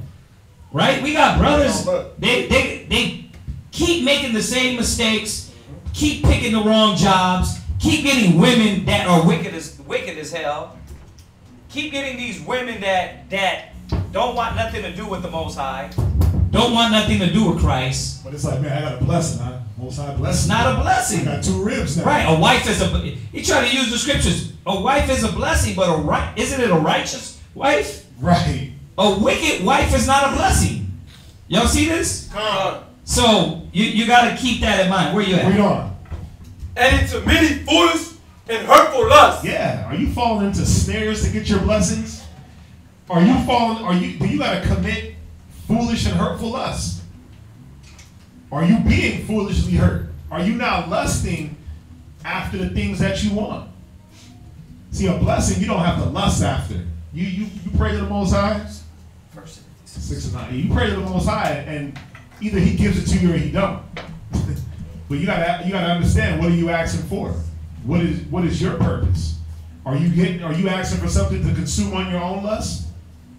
That's another way you know whether or not your blessing is from the Most High or Satan. What you gonna use it for? What you gonna use it for? I can give it to you, but what you gonna do with it? Is it just for you? Yeah, that's my robot. Y'all can't talk to her. Y'all can't look at her. She can't do nothing for the camp. Those are my 10 wives. You got 10. You mean to tell me they can't help a brother sew no garment? They can't do no sisters meeting, nothing? Yeah, those are mine. Those are my cars. I know I got 5, but those are my blessings. But that's how some men think. Read on. Which drowned men in destruction. It does what? Drowned men. Now you get these blessings and you're drowned. You're drowned in debt. You're drowned in trying to keep up with the Joneses. Because it's no longer about the blessing. It's about how do I keep it. I love it so much. Now I'm lusting after what I have. You're drowned in marital problems. Why? Because you have to get 5 ribs. You're drowned in car insurance. Why? Because you needed 5 cars. You're drowned in work. Because now you got to work all this overtime to get that paycheck. Go ahead. Which drowned men in destruction and perdition. Come on. For the love of money is the root of all evil. Now, it doesn't say that money is the root of all evil. They used to quote this in church like money is the root of all evil. But when you read it right, it says the love of money. Because who are we supposed to love? The Most High. We're supposed to love him and his will. Money is just a thing that we get for work. It's a defense. It's needed. We know that. You think the Most High is not going to give you the things you need? But it says the love of money. Because when I love something, I'm going to pursue after it. If you love wisdom, you're going to chase that. You love women, you're going to chase that. Man, I love women. You know them cats that love women, and every woman they see, they just, hey, babe, let me get your number. Let me get your number. You're like, damn, bro, you lusting for women. But you got people that every time they see something carnal, they have to get it. I got to get the shoes. I got to get the new car. I got to get the house. I got to get the pants. I was reading an article about Future. It says this dude spends $300,000 a month on clothing. I'm like, what? 300,000? Said he went on one shopping in one day. He spent 30 grand. Bro, I'm like, you got a problem. That's a problem. You can't even wear all that. You can't even wear all that. I mean, I couldn't wear all that. I mean, I love clothes. I love shoes. Yeah, me too. Me too. But 30 grand worth in a day. I think I bought like 2 pairs of shoes at the same time. You can't. You got hype? Yeah, you can't even. But you can't even wear that all the time. No. It's like there's no way. But the carnal things you die for, you struggle for. That's the way the world puts it. That's the way the world taught you. And we haven't had, so what do you do? What do you do about it? You get a little success and then you lose your damn mind. You know what I mean? That's why I like how the Most High got us. I was actually thinking about that today. The Most High has us to where we pay the bills of the school. Mm-hmm. We can function. You got the few brothers and sisters that do help us. The brothers are paid. But there's no like. And I'm sharing inside information. There's no abundance. Yeah, there's no like extras. There's like, no trick off money. There's none. That's the whole thing. It's like the Most High keeps us humble, which is fine though, because you start when money comes into play, spookiness comes in. Ooh. Very spookiness, ideas, brothers. Money corrupts. Y'all got to see that. So you got to see how you got to be humble. You got to be thankful for what you do have, and you got to know. I know this question's not about money, but that point is coming up. You know, it should reveal to you, to the person who asked the question, that all blessings ain't good. All money ain't good money. I should say all what you think is blessings. Excuse me. Right. All what you think is blessings ain't good.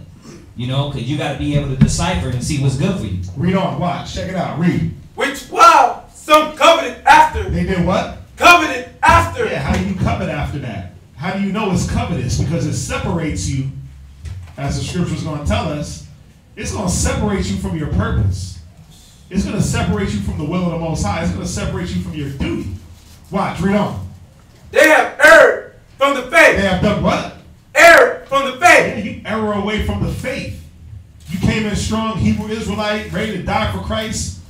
Most High blessed you with a job, but it was really Satan that blessed you with a job that now, slowly, over time, severed you from the body, severed you from the spirit, severed you and weakened you from his will. But you thought like, yeah, the Most High blessed it. Look, my bills is paid. I went from, and then you go to scripture, it's nothing for the Most High all of a sudden to make a poor man rich. Yeah. You hang your hat on that scripture, right, thinking like, yeah, the Most High blessed me. But if he was really blessing you, then how come now you're no longer available for the body? Let's deal with this through a common sense way. All right, who went to college?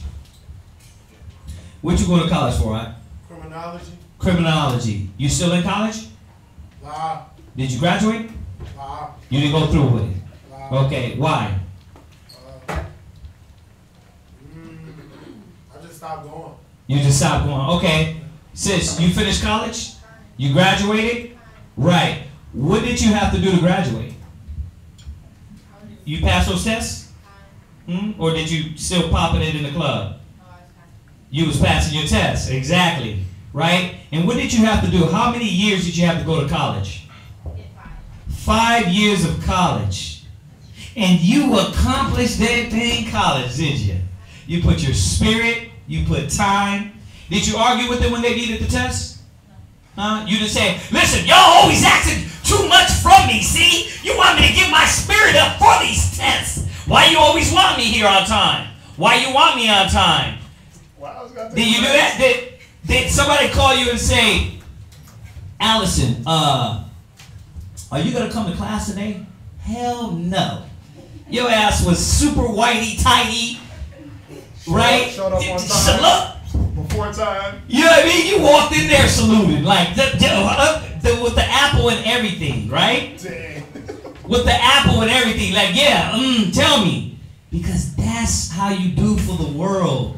You pucker up, you bend over, you give everything to the world. But when it comes to the truth, it's like, y'all want too much. You know what I mean? Well, I can't live, so I can't be me. Yeah, but you didn't do that for the white man. You didn't do that for Thanksgiving. You didn't do that for Christmas. You was gun-ho. You would take the full back for Christmas, right? With no lube. But for the truth, it's like, you know what I mean? Y'all pressuring me. I feel pressured right now. Stop it. Because you will do it for the carnal things. You see? So that third grade psychology only works on your mind. When you're in that mode of like, the truth is asking for me for too much, I need to put my arm out. That psychology works on you because you don't want to give. Where your treasure is, there will your heart be also. If you want to graduate this, you got to seek him 10 times more than the white man's anus. It's real. You know what I mean? And I'm not saying to you, Allison. I'm not saying to you, Allison. I'm saying because we see your work. I'm speaking in general. You know what I mean? Because it's not, think about it. You at least graduated. How many people ain't even, they're doing that for $6 an hour. The black man, the black woman, the Hispanic man, and Hispanic woman will sell out for less. Yep. They will sell out for less than a graduation and an education. They will sell out for less, but that's the problem is you see brothers and sisters, you're dying and killing yourself for the carnal, for your manager, for your leader at work, but when it comes to the spirit, it's like, nah, my treasures are over there at work. It's in my 401k. Yeah, it's in my 401k. Because they match. And I got excited with that because it's pathetic. It's pathetic in the psychological thrashing that you receive, and you come in here and look at us like we're crazy, and like, y'all too dedicated. But you went and did that for nightclubs.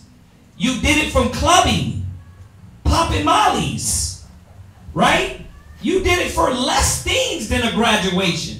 So you got to see how that mindset is warped. It's destructive. Finish up. And pierced themselves through many sorrows. And he said it. pierce yourself through with many what? Sorrows. Yeah, now you're sorrowful because you are back in the same boat that you began in. You're back in the boat of trying to attain and trying to get something from the Most High, but all you get is the carnal things, the carnal blessings that fade away. Mm-hmm. All you got is money. Nobody wants to be around you because all you cared about was money. No family, no nothing. Shabashana, you had your hand up? I just had a comment.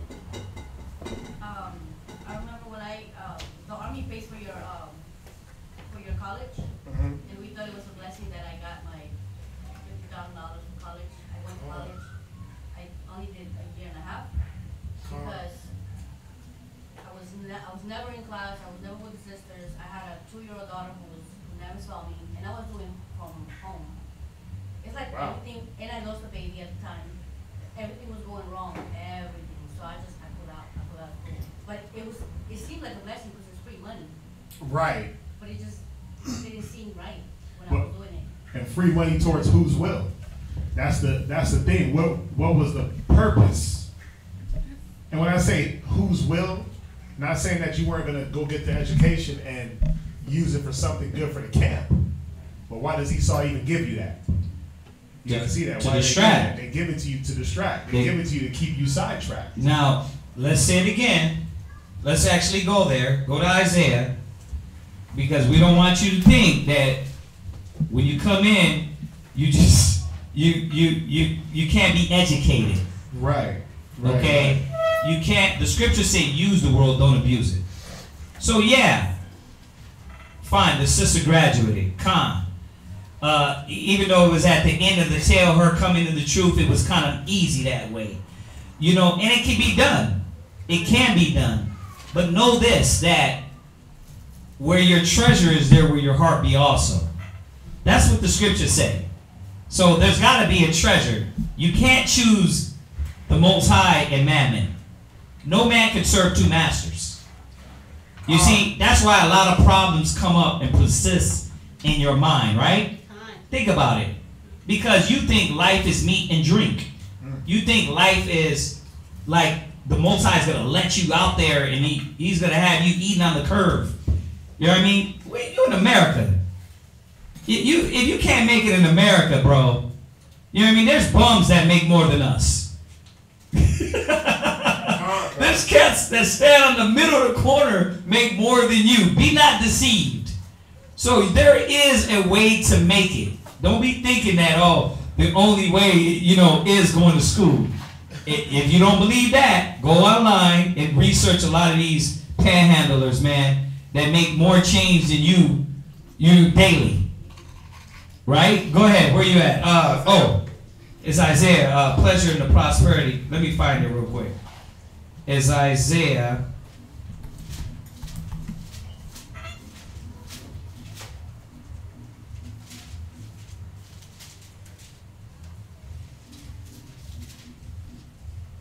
We got to get this one because we don't want brothers and sisters to think that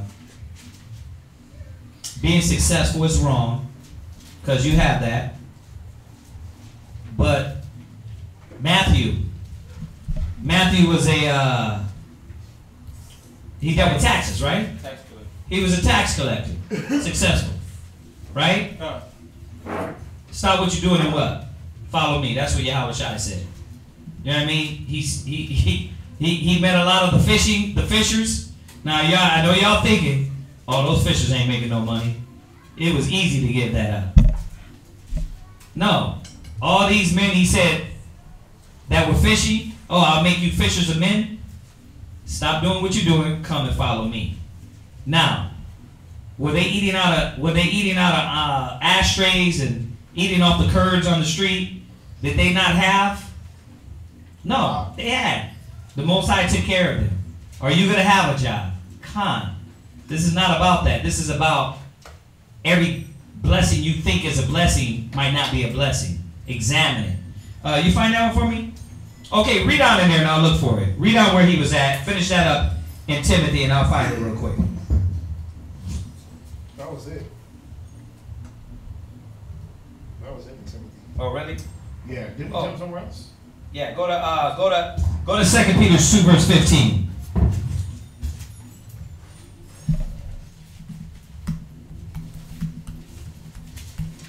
Con. Go ahead. 2 Peter 2 verse 15. Which have forsaken the right way and are gone astray. They have done what? Gone astray. Go ahead. Following the way of Balaam. You see that? It said they forsook the right way. So how do you know whether your blessings come from Satan or the Most High? What way did you go to attain? You got to go strip. You got to do something strange for a little piece of change. Make them holler for $1. I mean, what, really? You got to ask yourself. You got to rob and steal and kill. Yeah, 50 Cent. So he had sued this girl from one of those shows, reality shows. He sued one of his ex. She was an ex R&B singer on his label, but she tried to sue him. He ended up suing her. He took the $30,000. I was just reading it today, this little article, and he threw the $30,000. Went to the strip club with the $30,000. Threw it in the club. Wow. Threw $30,000 in the strip club. Now, I was thinking, I was like, dang, if I had 30 grand right now, you think I'd be thinking about a strip club? But, you know, it's funny because you can see what the wicked do. They're foolish, right? And that's what we're reading. Go ahead, read. Following the way of Balaam, the son of Besor. Following the way of what? Balaam. Remember Balaam? Go ahead. The son of Besor. Go ahead. Who loved the wages of unrighteousness. See, if you don't know, he loved the wages of unrighteousness. There are wages of unrighteousness. So going back to the question, maybe to the full circle, there are wages of unrighteousness. You can get blessed by Satan too. There is a job that you can take. Yeah. That will separate you. It'll pay you handsomely. Right. But you'll be separated from the spirit. Yeah, just like Will Smith, just like all the rappers, just like the 50 Cents and Jay-Z's, they didn't get there by being wholesome, righteous law keepers of the Most High. Then when they got there, they didn't even turn. No matter how conscious they want to be now, and grown men and women, they still get on those rap songs and tell you the wrong way how to live. They still get on the R&B music, even though they're older and mature now. They still get on there, and they're not feeding you with the laws, statutes, commandments of the Most High. It's Psalms 35. Go to Psalms 35 and 27. Come. Read that one right here. Psalms chapter 35, verse 27. Go ahead. Let them shout for joy and be glad. Right. That favor my righteous cause. Go ahead. Yea, let them say continually, let the Lord be magnified, which hath pleasure in the prosperity of his servants. See, the Most High has pleasure in the prosperity of his servants. But how are we going to get it? Right? That's the question. That's going back to this person online, whoever asked that question. I know we kind of went into that one, but it was a good question. What else do we have on there? Do we got anything else? Good question on that one.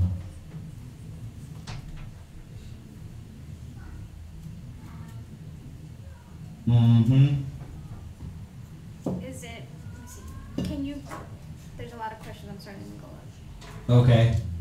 She's going through them. I mean, we got 40 minutes. We might as well just finish it up with questions. These are good questions, right, class? Yeah, it's good questions. Still write the scriptures down, because now we're hitting multiple things, and then y'all brothers can see how we go about to go into these different topics and jump from question to question. So y'all should be getting skilled, man, in certain things when it comes to a lot of these questions. Yeah. It says, can you break down the law of Exodus 23, verse 1 through 3? Exodus 23, 1 to 3. Let's go there real quick. Exodus 23, 1 to 3. Go ahead.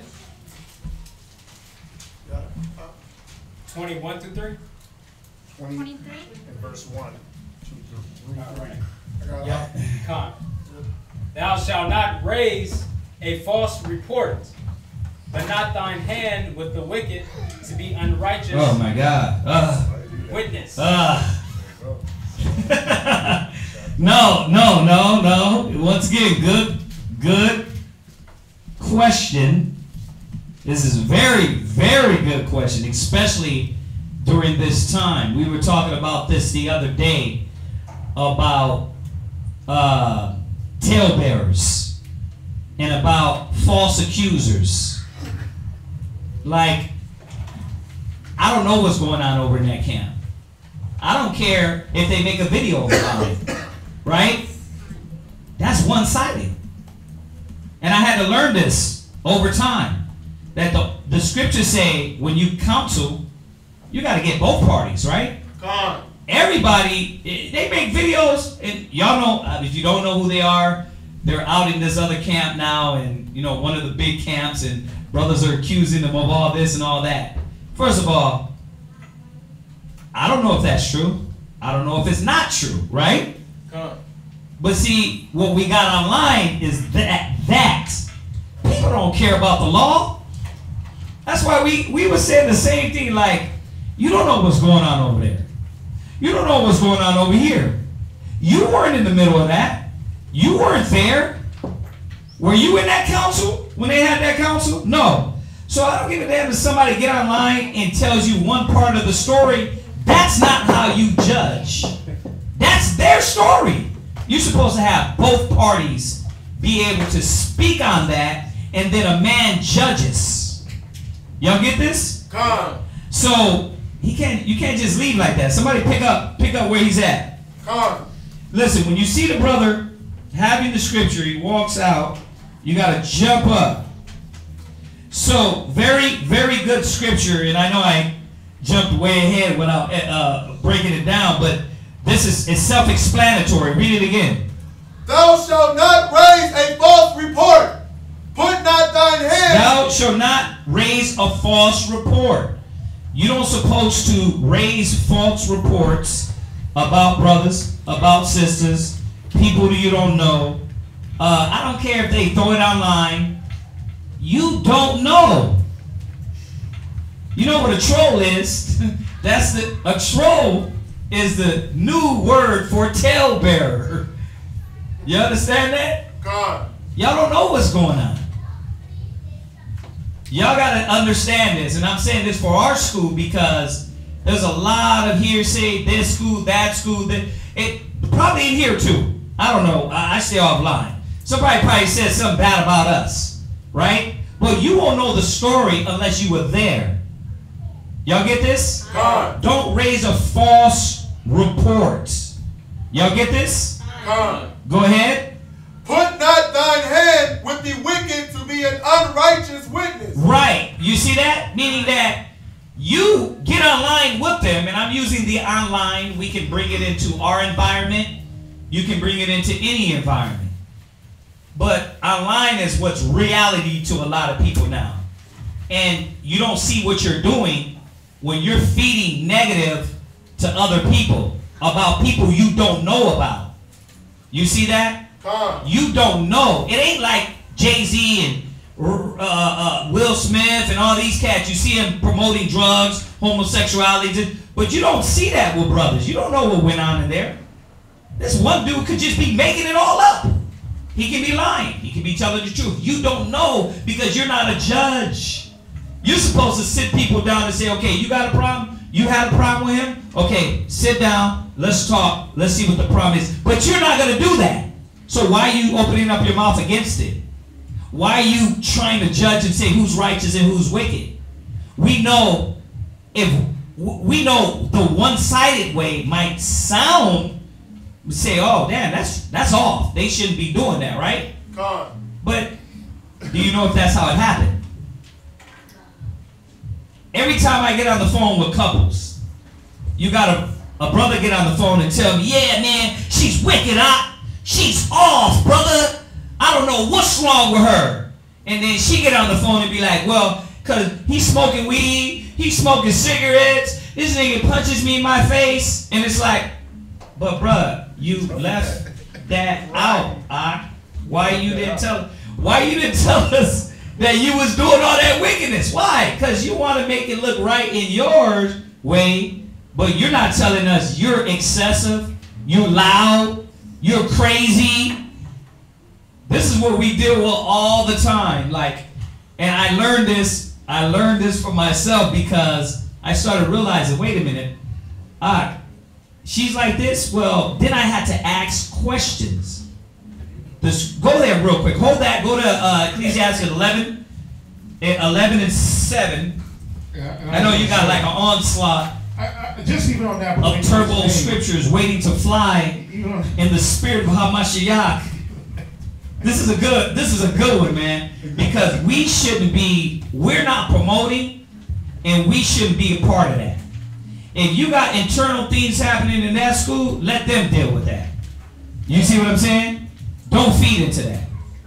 Because it could be just the FBI creating division amongst Israel. Then you come back and be like, what? See, I knew those niggas was wicked over there. That camp is wicked, but it was all made up. Y'all see this? So go to Ecclesiastes 11 and 7. 11 and 7. Ecclesiastes chapter 11 verse 7. Go ahead. Blame not before thou hast examined the truth. Y'all see this? You haven't even examined. Examining means you need both sides to have the evidence. You need both sides to be able to speak on that. Unless you were sitting in the council. And how many cats sit in the council and always give one side? All the time. How many times you tell somebody something, they interpret it in the way they want it. They ain't say what you said. They interpret it wrong. Like, bro, I didn't say that. Or that person didn't say that. But that's what they do. Don't be part of that. The scriptures is saying in the law, don't do that. You don't know persons, don't speak on it. You ain't there, don't speak on it. You didn't deal with it, you didn't examine, you didn't have both sides of the evidence, don't speak on it. Okay, even though the scriptures tell you about your enemy, wishing it upon your enemy, wishing the downfall of your enemy. I can get it. I'm butchering it right now, like Rob says, but I can get it. It says, "Be not joyful when your enemy falls." Yeah, you was waiting for that brother or sister to be revealed. See, I'm waiting for them. We can do that, bro. We can do that with a lot of things, but the Most High said, "Don't do that." He's dealing with them. You understand that? Just like he's going to deal with us. You see this? So I'm saying that for example-wise. That way we ain't adding to the niggerism online. You're not adding to the tail-bearing, to the division, to the chaos online, to the white man might be doing that. America might be doing that. Y'all get this? So what does it say? Blame not before thou hast examined the truth. Go ahead. Understand first, and then rebuke. Understand first, then rebuke. So, but how can you understand when you only got one part? Right. That's why I said, thou shalt not raise a false report. You're raising a false report if you didn't examine correctly. What's that? I think it happens amongst women a lot because, if someone says, you see your girl do that, and you don't know, but you're like, yeah, I know. Just to agree to be in like the gossip mode. Right. Instead of saying, nah, I've never seen her do that because you've never seen her do that. Right. And that's man, that's stuff from the world. That's stuff from the world. That's how you know. When we see it online, when I see it online, y'all think that's the spirit of the Most High just because you want to jump on the bandwagon because there's another camp? Listen, there's camps that we know that says things are off, but we still are not going to jump on the bandwagon against them. We're still not going to. Why? Because people, their intentions they don't care about that. They're just caring about throwing reports to bring Israel down. Y'all get this? Come? What's up? Go to Proverbs 17 and verse 4. Yeah, that's a good scripture. Go to Proverbs 17 and verse 4. Because, and if somebody one more time read Exodus 23 and verse 1. Just on that point, because you got to understand what type of person are you if you're even entertaining that false witness.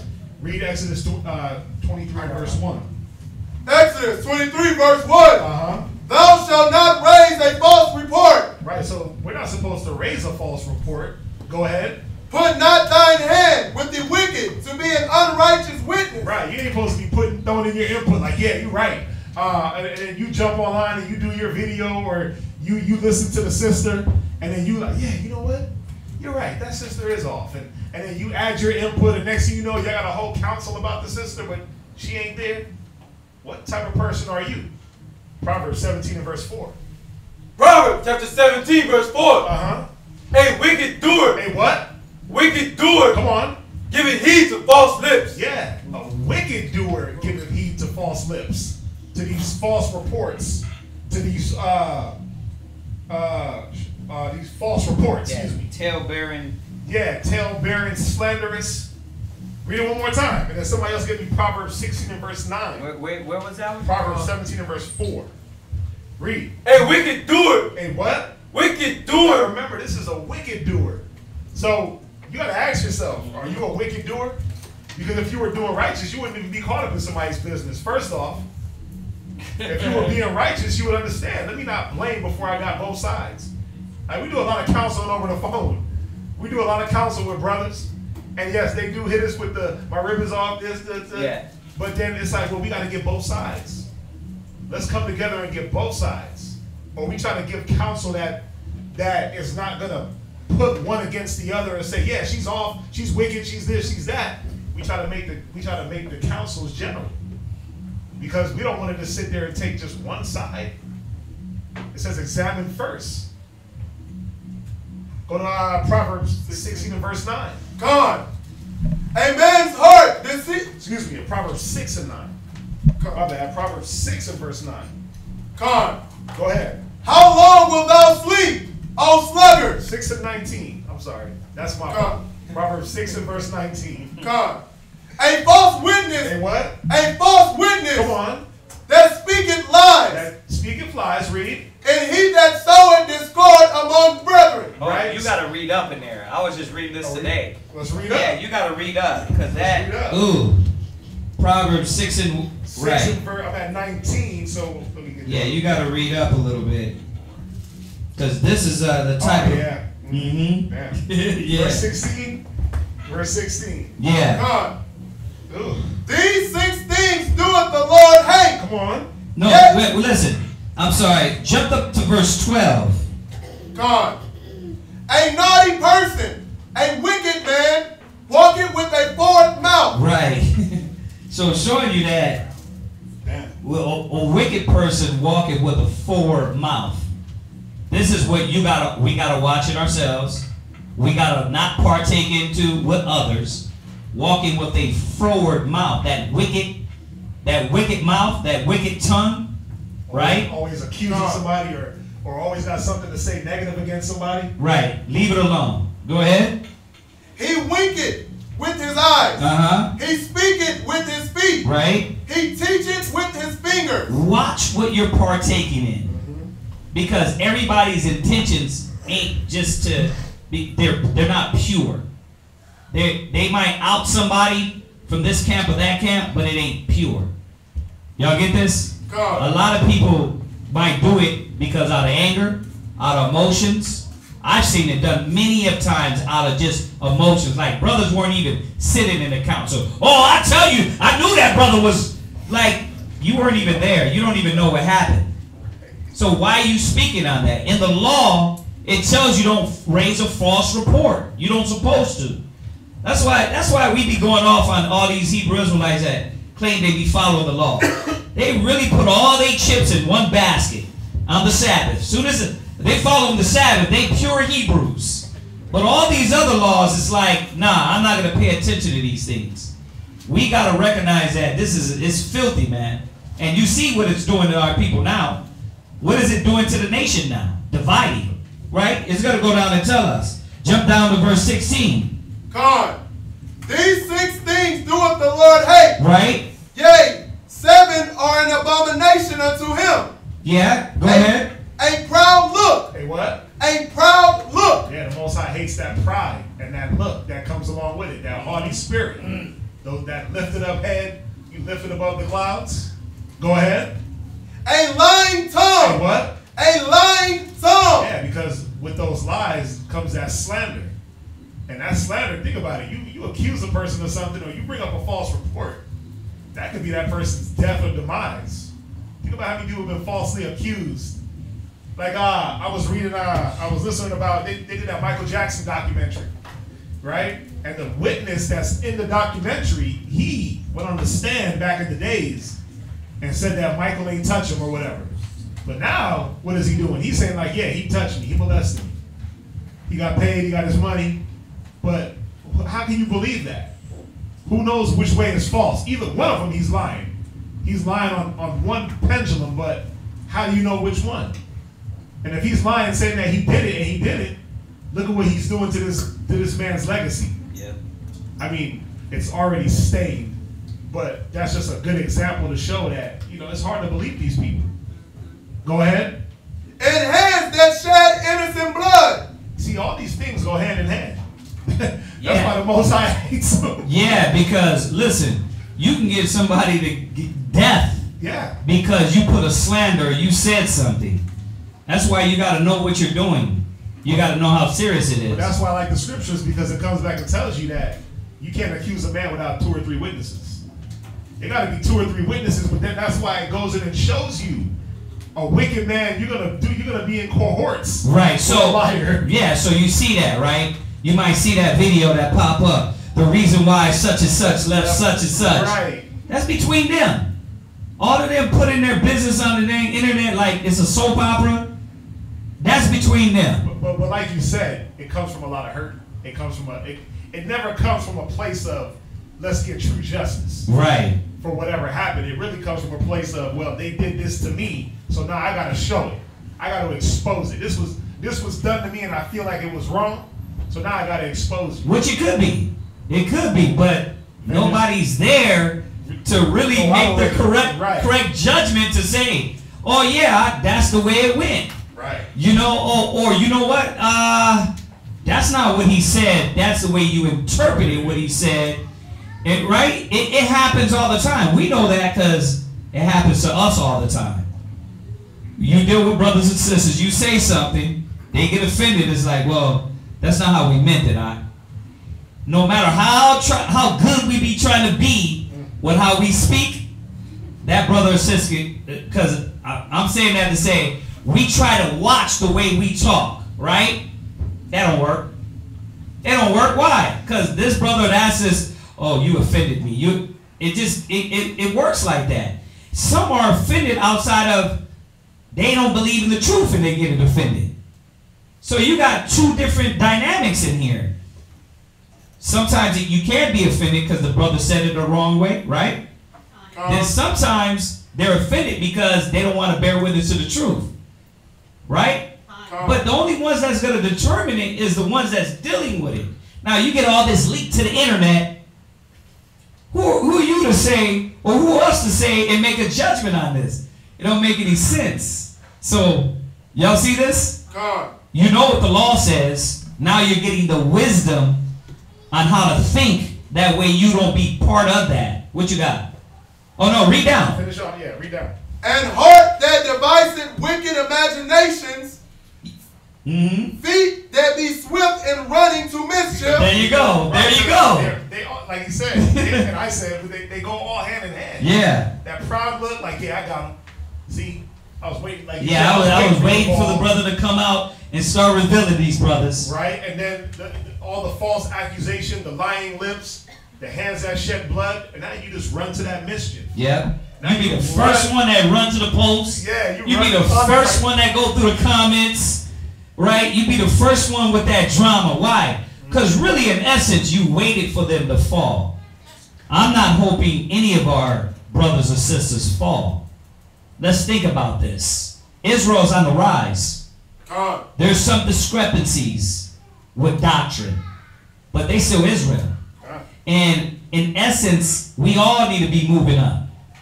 So it's not a good thing that there's drama. But here's the fact of all of this. When is it not going to be drama? When is it not a brother going to get offended? You're going to have videos like that all the time. But you keep jumping on every bandwagon. You know what I mean? You keep jumping on. You're just in the middle of drama, and your hands get dirty with that mischief. You understand that? God. You start partaking in it. Remember, this is internet. But back in the days, when you hear a false report, oh, we call her committing adultery. Oh, let me get my stone. Woo! I'm ready to knock this hole's eye out. Woo! Woo! Right? You be the first to grab the stone and pop a person's eyeball out. But because you didn't have judgment, what happened is you committed somebody to death. Right? And didn't even find out if they were worthy of death. You understand that? God. Y'all get this? So this is serious, man. It's serious. Finish. Go ahead, finish up. Yeah. God. A false witness that speaketh lies. See, the Most High hates this. A false witness that speaketh lies, because all these other things come with that lie. Again, you can put somebody to death with your lie, with your false report. Go ahead. And he that soweth discord among brethren. Because that's what it does. That's what you do at the end of the day. You're sowing discord. Yeah. You're taking away the unity, the love, the endeavor to keep the unity, the bond, and the spirit of peace. Yeah.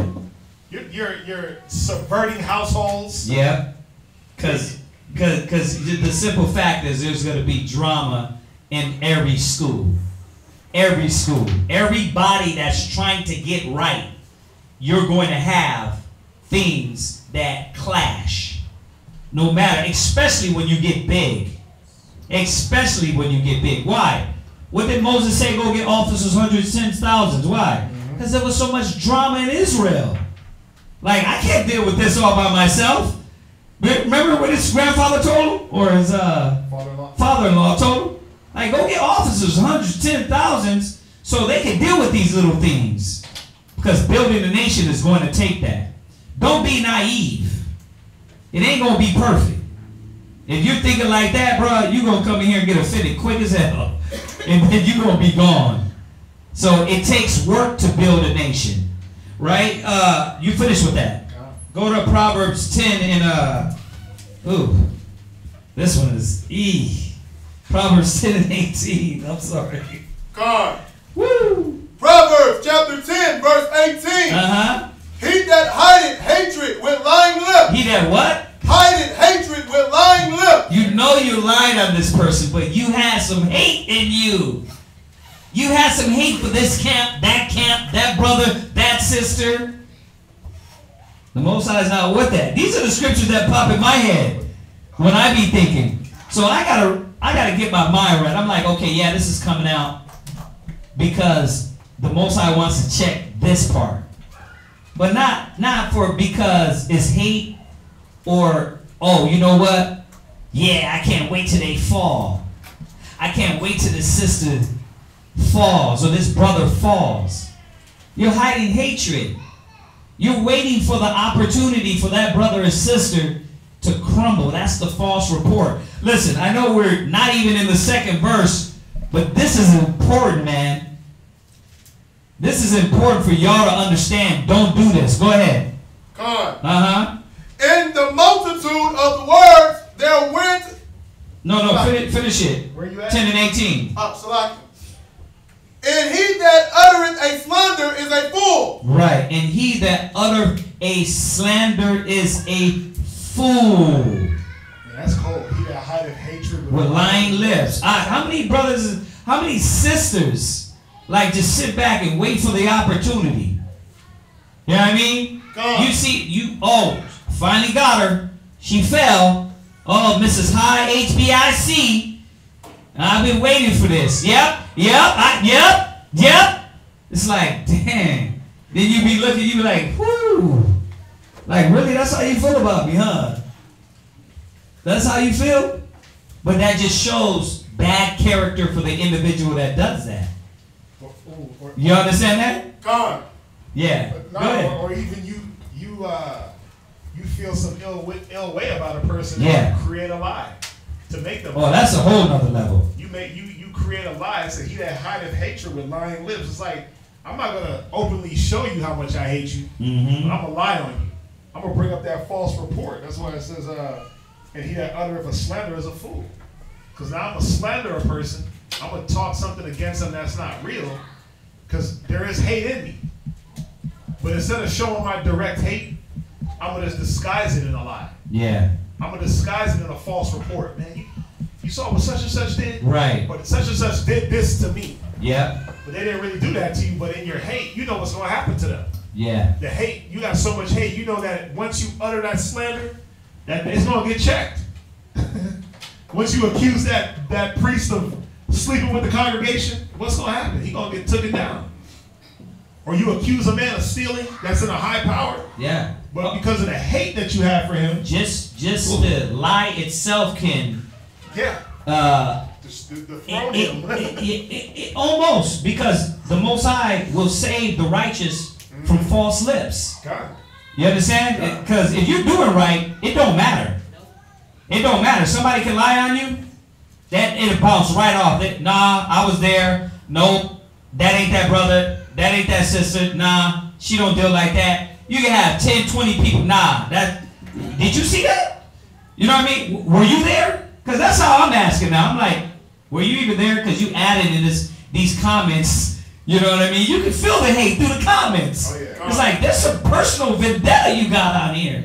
Right? This ain't just a natural YouTube video. Right?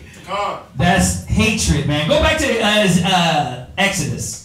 We didn't finish. Oh, did you finish? No, yeah. Exodus 23. Yeah, go back to Exodus 23, because he said, or she said, one down, right? You got another one? Can we just get it real quick? Proverbs 24 verse. Proverbs 26 and verse 24. Yeah. Proverbs 26, 24.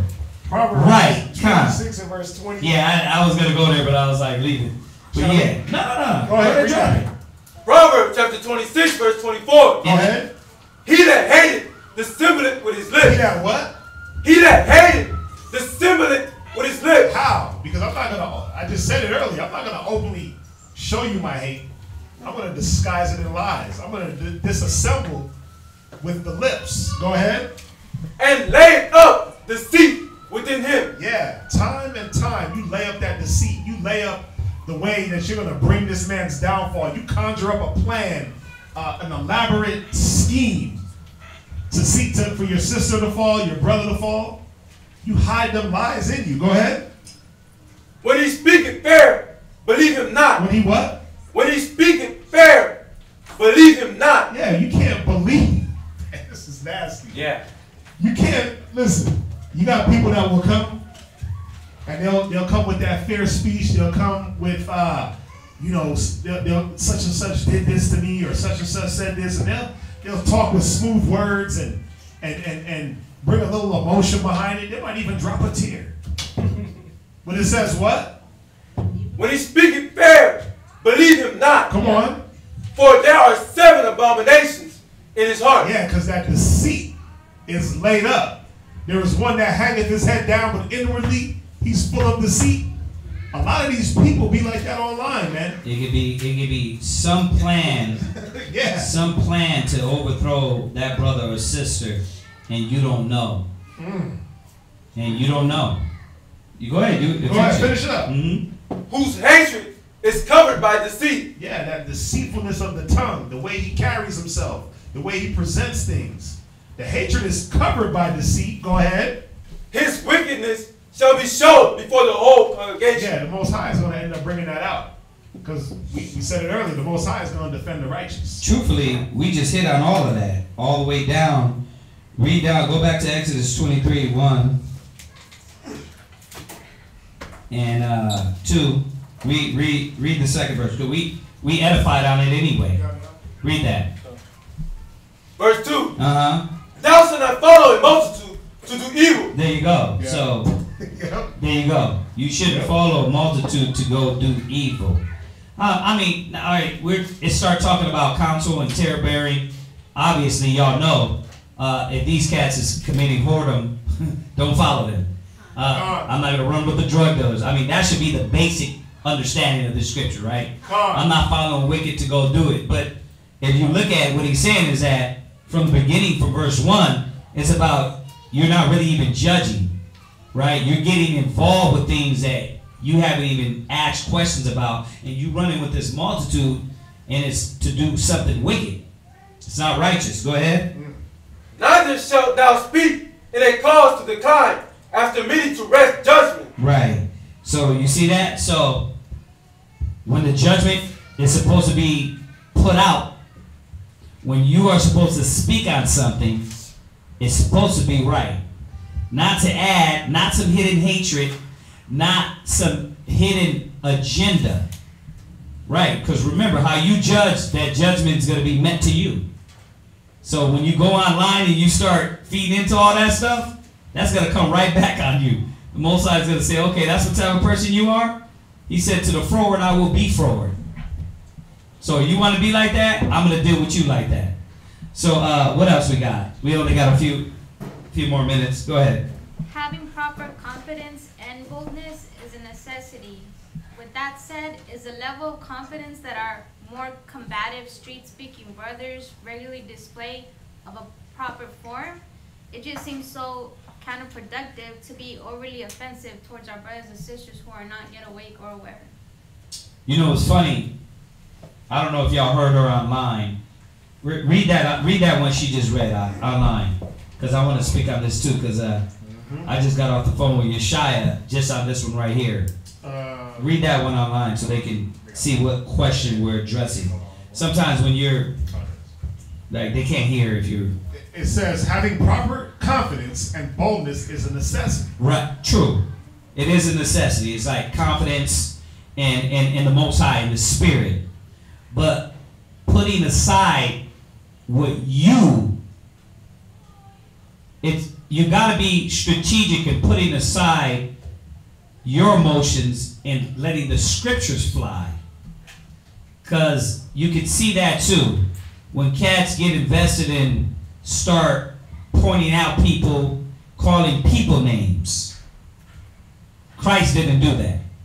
Then they blame it on the scriptures. The righteous stand bold as a lion. Right. See, yes, the righteous stand bold as a lion, but the righteous don't. They also have judgment and discernment. Yeah, they have judgment and discernment, and you should know that. Okay, if you're a homosexual walking down the street, you don't just point at a human being and say, "Yeah, you're a faggot. You're a dirty little faggot boy," right? You're attacking, and Yahushua didn't attack. And if he did, he generalized it, right? He said, the Pharisees and Sadducees, you're serpents, you're vile. He didn't be like, you little serpent, you little faggot, you little faggy serpent. No, he was able to generalize it and hit the point, hit the strength. But then, like I always say, is once again, he didn't do that all the times. Yahushua wasn't 90, 100% on that. You know, he wasn't 100%. You can't read about him every Sabbath day running and throwing over the tables. You think that one time he went in there and he changed everything? When he went and threw over the tables? They was like, you know what, we need to rethink this. No, they went back probably the next Sabbath and started setting up in the house of the Lord, right? Same thing. They went there, right? Y'all gotta read these stories with the wisdom of the Bible behind it. He didn't just, Christ coming in there just didn't kick them out. They went back. So did he do that every time, every Sabbath? No. So you deal with things the correct way and through correct judgment. So you got a good point. You got to stand bold as this lion. But that's speaking the word. We're showing my people their transgressions. Now, yes, showing my people their transgressions, but if I'm always telling you, yeah, Max, you ain't shit. You ain't never gonna be shit. You ain't nothing, brother. You know what I mean? You off. This off. You'll be like, Con, you gonna take it. And then I come back and say, but spare not. I can't spare your feelings, brother. But the scripture came back and said, be humble. Right? Then it says to break down and to build up, to comfort. So all the Bible got to be applied, because too much of one theme will be overboard. And that's, I think, what the brother online or sister online is saying. Sorry, I don't know who's, I'm not looking at it right now. But whoever's saying that online, they're seeing one side. They're not seeing a application. And wait, let me repeat that. They're not always seeing that example of balance. There's some that do go out there with senses and with wisdom. Some go out there and all they do from the door is tell our people they ain't crap. And we got to be able to come back and make a full circle and show them, okay, this is for you, Israel. You're the chosen. The Most High chose you. You're great people. Even in the tone, you're great people. But look what happened to us. Why? Because you believe in this. But come back. The Most High, it's got to be some of that instead of all the time saying, you ain't, you got pants on. The Most High is going to burn you in hell. You over here, you're that. You over here, it can't be that all the time, because then you're going to think everybody that watches street speakings, everybody young think, oh, that's what I go do. Ridicule. Put people down. Name call. Fight. And then that's what majority of brothers will be doing. So, you know, we were talking about coming out, doing a whole section of classes on this street speaking, because there's a balance that needs to be maintained. Do you stand bold? Come. Do you shake the hand? Come. Do you spare not? Come. But that's all with the scriptures, not what me going at you, right, and fighting you. It's not like that. Christ was fighting the spirits on those people. Right? So what else? What was the second part in there? So it said, having proper confidence and boldness is a necessity. That said, is the level of confidence that our more combative street-speaking brothers regularly display, is it of a proper form? It just seems so counterproductive to be overly offensive towards our brothers and sisters. And that's true. And that's true based on, right? Go to Proverbs 28, is it? Or 11. Yeah. 11 and 1? 11 and 1. Go to Proverbs 11 and 1. And then go to Ecclesiastes in the Bible, 3. Go ahead. Proverbs 11:1. A false balance is you got to read with louder, read with some more power. Come on. A false balance is abomination. Right. A false balance is abomination. You can't always be leaning too much to the right. Then you can't be always leaning too much to the left. It can't always be, no, Jesus loves you. Everything's going to be all right. Sometimes that brother and sister needs to be checked severely, harshly. Because Israel's stubborn too. Right? And you can see that through the scriptures. I've been over this a few times. You can see how the Most High said you got a whore's forehead. He calls Israel a stubborn whore. But does he do that all the time? It's like every time is, yeah, I'm talking to you stubborn hoes out there. He's not doing that. He's not doing that. So you got to see the balance. It's not too much. He comes back. He knows how to build. He knows how to break down. He knows how to build up. Jeremiah 10 and 1, they forget that. I mean 1 and 10, they forget that. He called you as a servant, but he told you how to do it. Let's go there real quick. So y'all see this, right? An unjust balance is wickedness, is abomination. And that's what truthfully, you got to see that there should be more of us coming back and doing the balance of it. And making the balance of that. As you see these brothers that hard, that's needed sometimes. But then you got to have other brothers that come and balance it out. You know, I was watching something, and you know, a lot of times when you do watch, we don't get a lot of the interactions in the street speaking because Houston is dead. Scary. Yeah. But you watch brothers and they get into these interactions with people that really don't have the knowledge that they have, and if they just took the time to listen, they just took the time real quick to step back and listen and let the person just talk, it wouldn't be a lot of it wouldn't be a lot of the back and forth. It wouldn't look so harsh. It wouldn't look, you know, sometimes you got those people that come up, like I was watching one with one of the brothers, and then there was like some chemic cat. He rolled up, and the way he was about to ask his question, you can tell, like, yeah, blaze his ass. Right. Blaze him, because he needed it. At first, I was like, why is he dealing with him like that?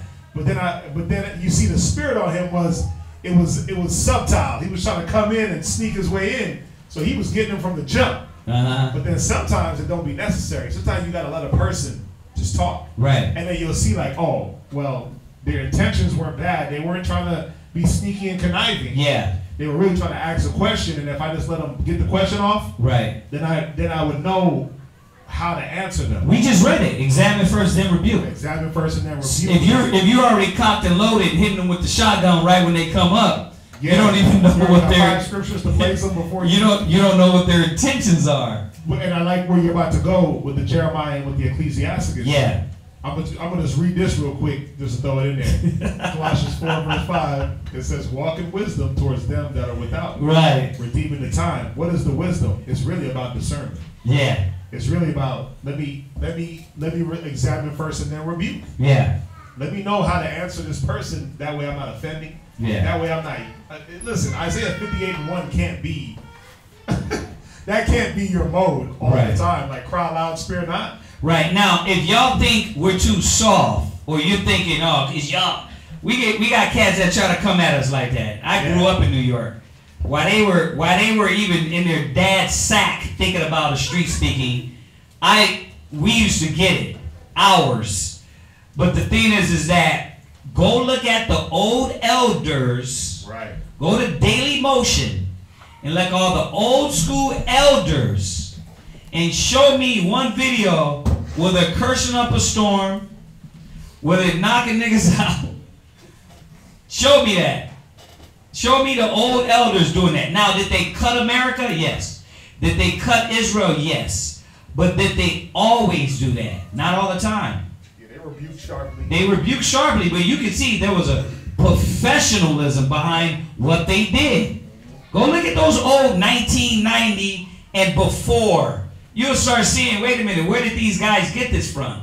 Well, brothers start getting caught up into this YouTube thing to where I can get 30, 40,000 views if I'm, think about it, we ain't getting no views like that. Right. Now, granted, we are in Houston and there's not a lot of people that walk up like that and you get in conversations with.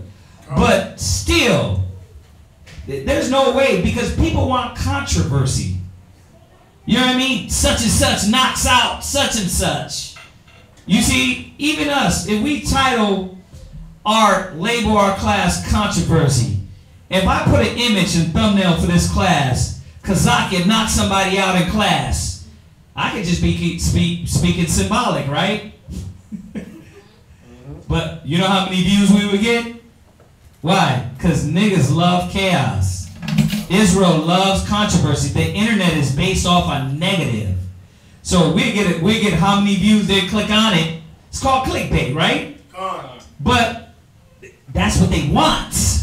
Or sex, right? When we did the anal thing, or we did the virginity thing, right? Well, let me. That didn't sound right. When we did the class on anal sex, right? And the image we use. It was the anal worship. Yeah, twerking or whatever. Yeah. Oh, right, that's what it was. It was twerking class. Yeah. Look at that, the video.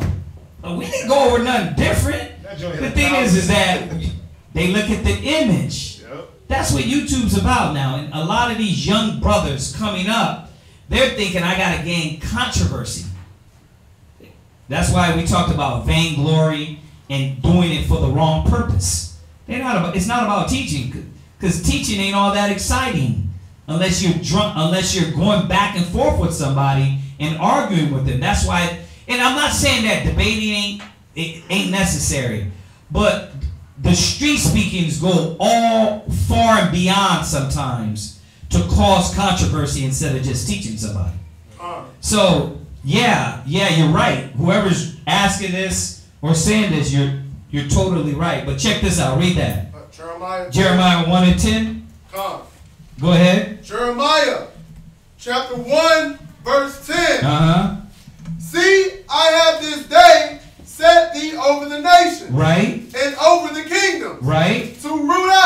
Right. So you see that, right?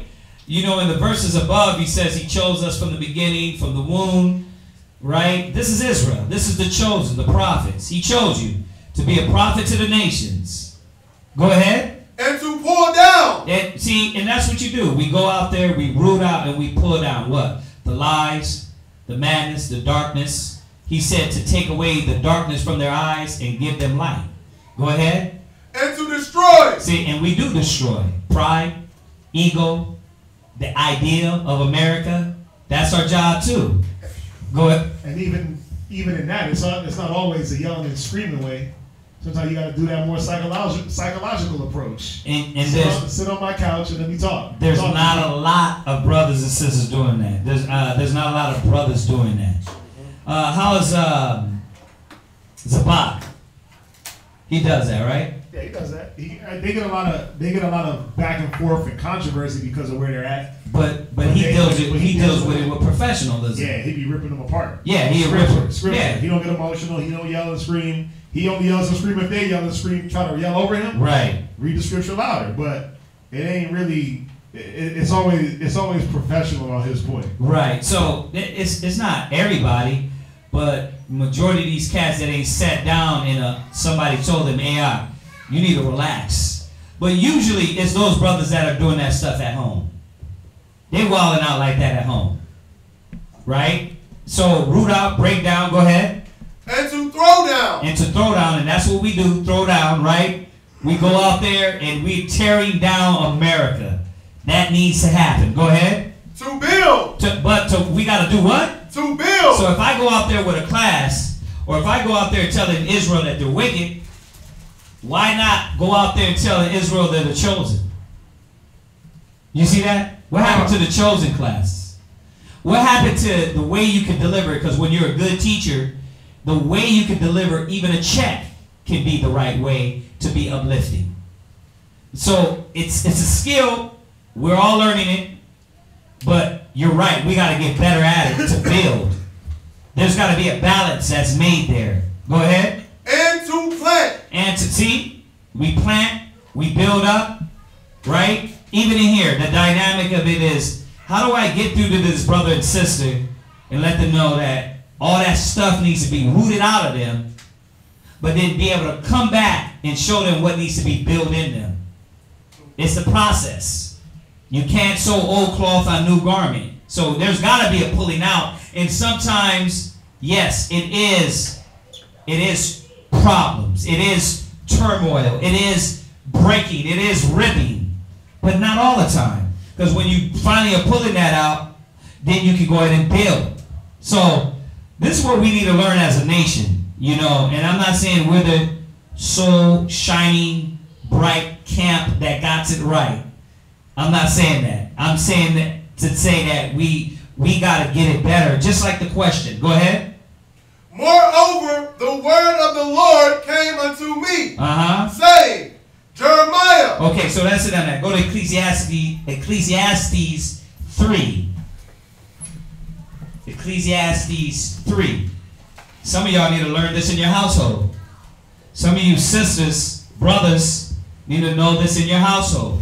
You got to know what a pressure is the right pressure to apply in the arena. Some of you be overboard with your children, right? We hear about it. You're over and you're excessive. The scripture says, "Be not excessive to any." These are the scriptures. I mean, we can keep going on and on with this topic. Go ahead, read. Which verse? Ecclesiastes 3:1. Ecclesiastes 3, chapter 3, verse 1. To everything there is a season. Right. And a time to every purpose under the heaven. See? It's timing. It's timing. Everybody is not up there for a battle. Every woman that walks up with pants, you ain't got to tell them, like, listen, you're a dirty, nasty Hebrew Israelite. Or every sodomite that walks by, I know y'all are talking about it online, every sodomite that walks by, you don't got to blatantly say, you're a faggot. Because that's what started that. Yeah, you should be able to approach it in many different ways. You know what I mean? And say, bruh, you know that style of life is unlawful. Yeah, Yeshua called me the other day. He went off. He just he just went off on the professionalism, on how Israel is doing it, how this generation does it, and saying the same thing. Like it's overboard now. It's to the point to where and it's drowning out the brothers and sisters that's doing it right. You know, because there's so much bad example out there. So, but y'all, whoever asked the question, all we got to do is just, y'all got to make sure, we got to make sure it's done the right way. That starts with your family. Because if you're doing it at home and gang banging on your family, you're going to come up in here and try to gang bang on us. And we're going to tell you to slow the hell down. That's not how you do it. So, go ahead.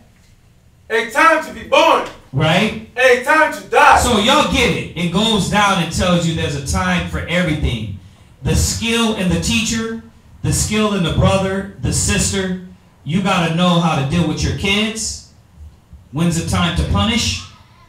When's the time to beat them? When's the time to counsel them? There's timing. The husband got to know when it's time to add pressure to their rib and say, listen, I'm not putting up with this no more.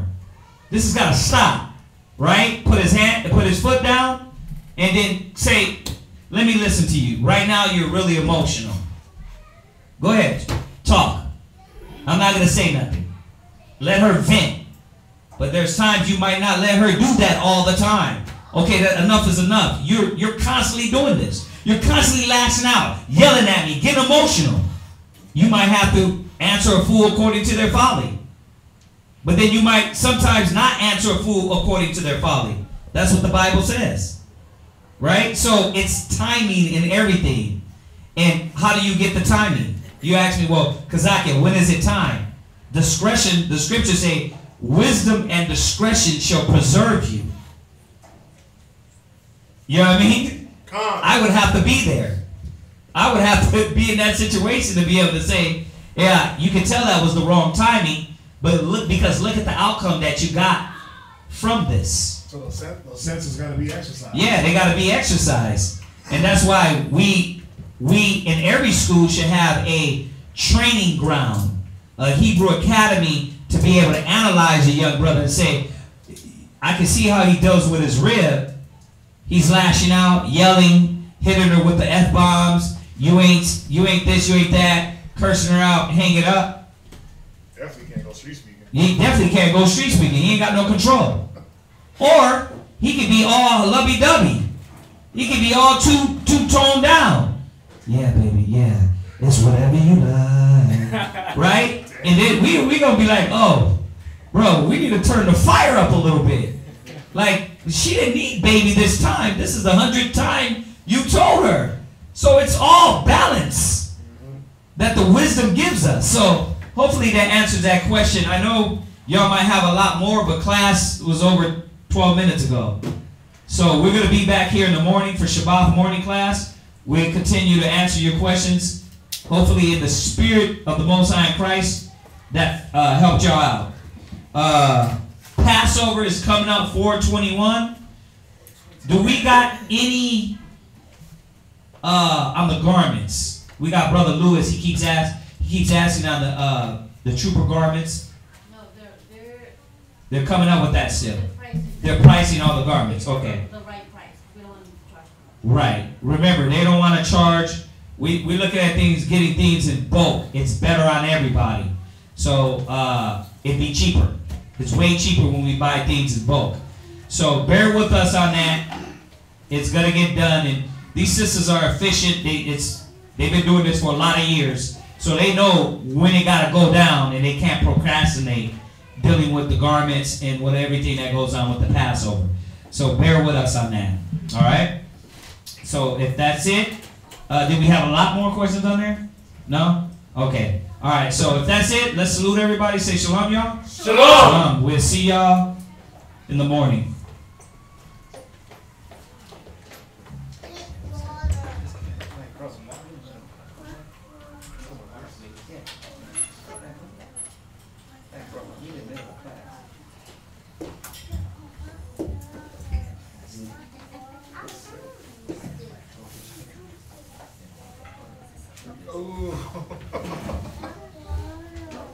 I'm gonna go give you a third. Yeah, he